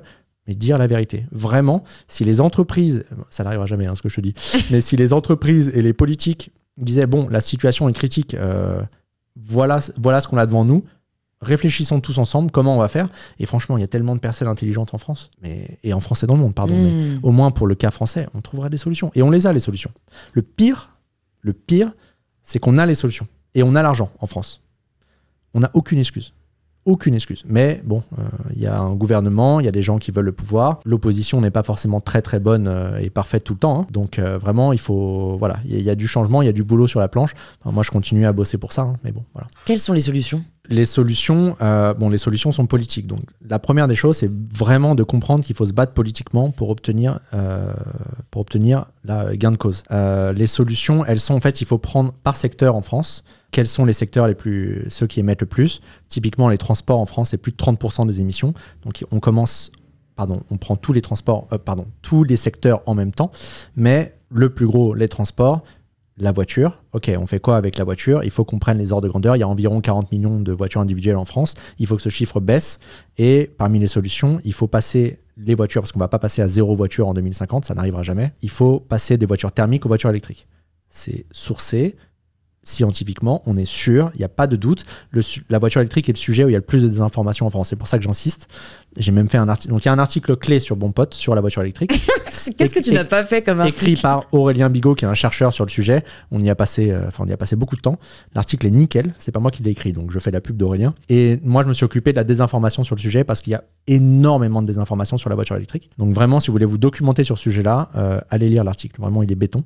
Donc on passe de la voiture, l'avion ensuite, on se rend compte que, ok, il faut aussi réduire, quelles sont les conséquences, il faut réduire. Et comment on fait? C'est ce que je disais tout à l'heure. Moi, je veux pas qu'il y ait une casse sociale. Je veux que les gens se rendent compte qu'il y a besoin de changement, dans quelle mesure, et mettre les moyens pour que les gens puissent avoir un autre métier. Pas tout le monde, mais certaines personnes. Au moins offrir la possibilité de. Donc soutenir et accompagner. Et je n'en peux plus des dirigeants, typiquement je pense à la PDG d'Air France qui dit on va pas arrêter de tout au lendemain, ou Patrick Pouyanné qui est le patron de Total qui dit on va pas arrêter le pétrole du jour au lendemain. Mais personne n'a dit ça, Patrick, en fait. Personne. Patrick, enfin. Patoche. Personne n'a dit ça. L'objectif, c'est de changer progressivement, mais lui, il ne fait pas en sorte que ça change. Il continue à investir dans le pétrole alors que littéralement tous les scientifiques de la Terre t'ont dit non, il faut arrêter d'investir et d'ouvrir de nouveaux puits de pétrole et de gaz si on veut respecter l'accord de Paris. Bon, lui, il va jouer de la flûte dans les médias, etc. J'adorerais encore une fois que les journalistes le reprennent, mais c'est pas le cas. Voilà, on prend secteur par secteur. L'alimentation, c'est environ 20% des émissions en France. Qu'est-ce qu'on doit faire? Baisser la consommation de viande. Ok, donc comment on fait? Comment on accompagne les éleveurs? Il ne va pas rester 0 éleveur en France. Comment on accompagne? Et comment on accompagne les gens? L'offre notamment, pour qu'il y ait plus de propositions végétariennes. À Paris, on a de la chance parce qu'il y a beaucoup de restos végétariens, il y a beaucoup à la carte. Voilà, mais moi, j'en peux plus d'arriver dans un resto et de me dire il y a un repas, il y a un truc végé et il y a 39 offres avec viande et poisson. En fait, ce n'est pas soutenable. Il faudrait être écolo par défaut. C'est ça en gros la logique. Et encore une fois, tu prends des solutions sur d'autres secteurs. Et pour rebondir sur l'alimentation, parce que j'ai vu que c'était ton dernier article et que j'avais écouté un podcast sur le sujet, je trouve ça scandaleux qu'on ne puisse plus dire jambon végétal. Oui, non mais... Oui. Non, mais ça, c'est encore le gouvernement qui fait semblant. En fait, les gars, tu veux qu'on l'appelle comment? Évidemment que si on l'appelle pas jambon végétal, ça aura pas du tout la même désirabilité. Laisser le jambon végétal vivre sa vie. Alors, c'est le gouvernement qui fait semblant d'agir, qui prend un faux problème, qui crée ça et qui fait semblant d'agir, mais vraiment, c'est du bullshit. Et en plus, c'est que pour les marques françaises, et ça concernera pas les autres marques. Donc, en fait, tu es en train de littéralement ruiner les efforts des entrepreneurs français qui m'ont écrit en privé parce que j'ai communiqué sur LinkedIn, ça a un peu pris. Et donc, ils m'ont écrit ensuite en privé. Et en plus, c'est n'importe quoi. En gros, tu veux légiférer, Gabriel Attal, qui est Premier ministre, tu vas faire quoi avec le lait démaquillant, par exemple? Qu'est-ce que tu vas faire avec le lait démaquillant? Tu veux faire un décret là-dessus aussi? Voilà. Ils sont à un niveau... En fait, ce gouvernement, c'est le Gorafi tous les jours. Donc c'est pour ça que je te dis, il faut avoir de l'humour quand tu suis ça, sinon tu deviens fou, en gros. Quelles sont tes faiblesses, Thomas? Parce que de l'extérieur, tu sembles très parfait. Oh. Non mais tu vois, ta réponse à tout. C'est peut-être la chose la plus fausse que tu aies pu dire depuis le début. Non mais tu vois, on sent que tu travailles tes sujets. Ah mais okay. Non mais tu vois, t'es calé, que t'es dans une forme quand même de contrôle. Et donc je me dis, il doit y avoir quand même, on a tous une vulnérabilité. Ça me fait énormément sourire. Je pense que j'aurais dû laisser en interview mes meilleurs amis qui m'auraient défoncé pendant 10 minutes de suite. Non, j'ai énormément de défauts. La seule chose, là, tu parlais des sujets, c'est que en gros, quand je connais un peu le sujet, je discute du sujet, etc. Quand je ne connais pas, je me tais. Et dans mon monde idéal, tout le monde ferait ça et poserait des questions. Ça arrive de dire des conneries, mais il y a des gens qui donnent leur opinion comme si c'était, tu vois, juste taisez-vous. Il y a des gens dont c'est le métier qui parlent de sujets, qui travaillent sur un sujet depuis 15 ans, sur la démocratie, je sais pas, sur les sciences sociales, sur le féminisme, sur le climat, etc. Taisez-vous, écoutez. Ensuite, aller challenger, demander pourquoi, comment tu arrives à cette conclusion, etc. Non, mais pour les défauts, j'en ai. Enfin, tu as 3 heures devant toi où j'ai 150 000 défauts. Je suis pas très patient, j'apprends à être patient. J'aimais la compétition, j'essaye d'en revenir. Tu m'as demandé, je t'ai pas répondu. Je vais en profiter. Les termes, peut-être, ou des choses dont on pouvait parler dans ce podcast. Et il y a un truc qui me définit, je crois, c'est le refus de parvenir. Je sais pas si tu vois ce que c'est. Le refus de parvenir. Le refus de parvenir. Non, j'ai appris le mot du refus de parvenir dans un livre qui s'appelle Plutôt couler en beauté que flotter sans grâce de Corinne Morel-Darleux, qui est un tout petit livre que je pourrais t'offrir, qui est vraiment très bien écrit. Et en fait, elle part du principe de qu'est-ce que ça veut dire le refus de parvenir? C'est pouvoir réussir mais sans écraser les autres. Et en fait, je trouve ça très bien. Je trouve que c'est vraiment un leitmotiv de vie, je trouve ça vraiment, et ça pourrait un peu me définir, et ce que j'ai envie d'être aujourd'hui. On peut réussir. Là, moi, ma réussite, ce serait d'arrêter le changement climatique, ou que l'extrême droite soit un sujet du passé, tu vois, en France, ou voilà. Mais on est obligé de faire ça collectivement. Et en fait, dans le livre, elle parle et elle donne des exemples, et typiquement, il y a un navigateur qui arrive et qui va gagner une course, qui arrive devant la ligne d'arrivée, et en fait, le mec décide de partir à droite et il dit bon allez, cassez-vous, je m'en fous de votre compétition, tu vois. Il faut que tu lises le livre. Okay, que ça m'intrigue. Et le nom est génial, le titre du livre est génial. J'ai réussi à le sortir en une fois, j'ai mis 6 mois à peu près à maîtriser, parce qu'à chaque fois je faisais une faute, j'étais là, plutôt coulé, bon bref. Ouais. Là ça va, je crois que j'ai à peu près maîtrisé. Donc ouais, le refus de parvenir, je trouve ça très bien, et ça ferait du bien que tout le monde réfléchisse un peu à c'est quoi la réussite. On en a parlé, je viens de me rappeler. C'est quoi réussir en fait, et à quel prix en gros, pour toi et pour les autres. Est-ce que tu as écrasé les autres pour réussir? Est-ce que tu as écrasé d'autres personnes à l'autre bout du monde? Parce que donc, toi, c'est pas ton cas avec ta marque, et j'ai eu confirmation que c'était bien, donc je suis content. Bref, c'est un compliment indirect. Enfin, tu vois, aller faire des partenariats typiquement avec Shein ou tu vois, avec de la fast fashion, etc. À quel prix? Tu réussis, tu es en train de gagner des dizaines de milliers d'euros, mais à quel prix? C'est quoi les conséquences pour ça? Et je sais qu'aujourd'hui, il y a des influenceurs et influenceuses qui ont refusé des contrats de dizaines de milliers d'euros. Tu as reçu soit de la semaine dernière, je sais que ça a été son cas. Voilà, et je pense à Juliette Katz, etc. Elles ont refusé des contrats à dizaines de milliers d'euros. Bon, c'est de la réussite. Enfin, tout le monde a envie d'avoir de l'argent, tu vois, mais à quel prix? Et l'objectif, et j'adorerais que tout le monde se pose la question de dire, ok, je vais réussir, mais c'est quoi les conséquences derrière? C'est quand la dernière fois que t'as pleuré? À midi. Ah ouais? À midi, en fait, je reviens du voyage, donc désolé, j'en parle, ça va être très drôle de réécouter derrière, mais des aurores boréales, et en fait, je suis émotif. Rien que en fait, tout le temps, là, je suis dans une bulle d'émotion parce que le voyage était tellement extraordinaire que j'arrête pas d'avoir les larmes aux yeux dès que j'y repense, dès que je revois des images, dès que je pense aux personnes avec qui je suis parti. Et j'ai vu une des deux personnes à midi. Et voilà, elle m'a annoncé une bonne nouvelle. Ça suffit à table que mes larmes montent. Donc voilà, donc j'ai pas trop de problème à pleurer de joie. Je pleure très rarement de tristesse. Je pleure souvent de joie, de rire, et voilà. Qu'est-ce qui dans ce voyage était si beau que rien que d'y repenser, ça te donne les larmes aux yeux? On est parti 15 jours, il n'y a pas un jour que je jetterais, matin, midi, soir, nuit, tout était parfait de A à Z. Je pense que les deux personnes, c'est pas un secret parce qu'elles sont sur les réseaux, Victoire Sato, qui est la fondatrice de The Good Goods, qui est exceptionnelle, et Charlotte Lemay, qui est exceptionnelle. Je pense on les embrasse, et ça a beaucoup joué à rendre ce voyage exceptionnel.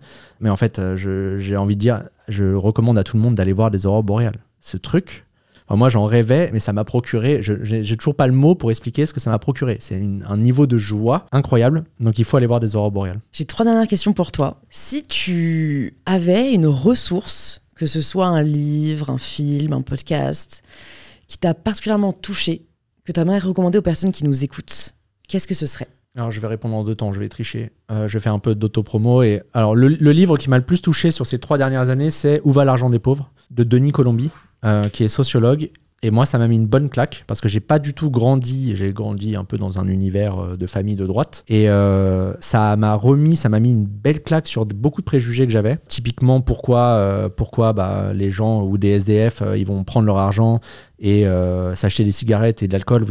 Tu pourrais avoir le réflexe de dire, vous n'avez pas mieux à faire, etc. En fait, parce qu'il y a des conditions et c'est la seule chose qui leur permet d'oublier, etc. au quotidien. Il prend l'exemple des courses au Nutella, le début des soldes, les gens qui se jettent sous les grilles pour aller choper les réductions de Nutella, etc. Évidemment que ça te paraît, ou les soldes chez Zara, évidemment que ça peut paraître ridicule, mais il y a des raisons derrière, il y a des raisons sociologiques, et à chaque fois il explique ça. Et waouh, son livre est vraiment, moi ça m'a mis une énorme claque, et j'adore en fait quand je découvre des trucs comme ça m'arrive dans la littérature vieille, Lou Andrea Salomé ou Stéphane Zweig ou d'autres, ça m'arrive, mais là c'est un livre récent et d'actualité, et vraiment il faut le lire. Et concernant les podcasts et les lectures, etc., sur Bon Pote, au-delà des articles, comme les gens parfois n'aiment pas lire ou n'ont pas le temps, etc., il y a une liste de podcasts, de livres, de films à voir, de comptes Instagram à suivre et de chaînes YouTube à suivre sur le sujet du climat, de l'environnement, etc. Donc voilà, si vous avez des dizaines ou voire des centaines d'heures à passer pour apprendre, pour rire, pour pleurer, etc., il y a tout sur le site. Si tu pouvais entendre quelqu'un à ce micro, qui est-ce que ce serait? Emmanuel Macron. Et j'adorerais que tu puisses le cuisiner et ne rien lâcher. Alright, je vais te poser la dernière question, la question signature du podcast. Ça signifie quoi pour toi prendre le pouvoir de sa vie? Ça veut dire ne pas avoir de regrets, ça veut dire ne pas perdre de temps, parce que la vie, on n'en a qu'une, je vais dire des banalités.com, là ça va être assez tragique, mais on a qu'une vie. Je l'ai compris il y a 8 ans, il y a eu certains événements à Paris où j'ai failli mourir, et j'ai compris depuis qu'on n'a qu'une vie. Ça a déclenché chez moi l'envie de faire autre chose, d'avoir un autre job, typiquement. C'était les attentats ? C'était les attentats, ouais, j'en parle jamais, mais voilà. Donc en fait, on n'a qu'une vie, et je dis souvent, ça sert à rien de se plaindre. Soit on arrête de se plaindre, soit on trouve les moyens d'arrêter de se plaindre, et je marche un peu comme ça. Très bien. Donc voilà, si vous êtes dans une situation inconfortable, n'attendez pas 10, 20 ans. Je pense à des couples. Même au boulot, si vous n'êtes pas bien, si vous avez les moyens de changer, n'attendez pas. Donnez-vous les moyens et voilà. Je suis obligée de finir sur une touche d'ironie, mais faites comme son meilleur ami, mariez-vous 3 fois.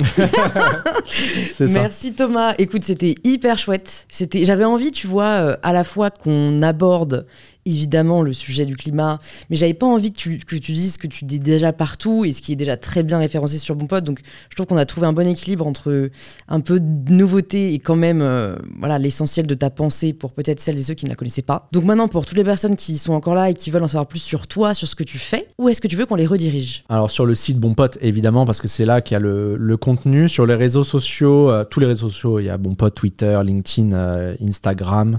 Je suis pas trop sur TikTok, mais je suis sur les autres, pas encore. La vidéo va arriver. Peut-être que je vais y venir. Mais en fait, sur Twitter, c'est plus pour m'occuper des politiques, etc. Sur Instagram, je suis beaucoup plus perso d'ailleurs. Je poste plus de choses perso. Ça va de la photo de chat, voilà. Nous en backstage sur une power. Exactement. Donc il y a des photos un peu, voilà, je montre un peu plus ma tête, ce que je fais rarement, voilà. Ok. Sur tous les réseaux. Très bien, et je mettrai aussi une note vers ton livre, yes. qui est quand même aussi une très bonne source d'informations pour voilà, toutes les personnes qui souhaitent en savoir plus. Merci beaucoup Thomas, merci et merci pour ce que tu fais. Merci.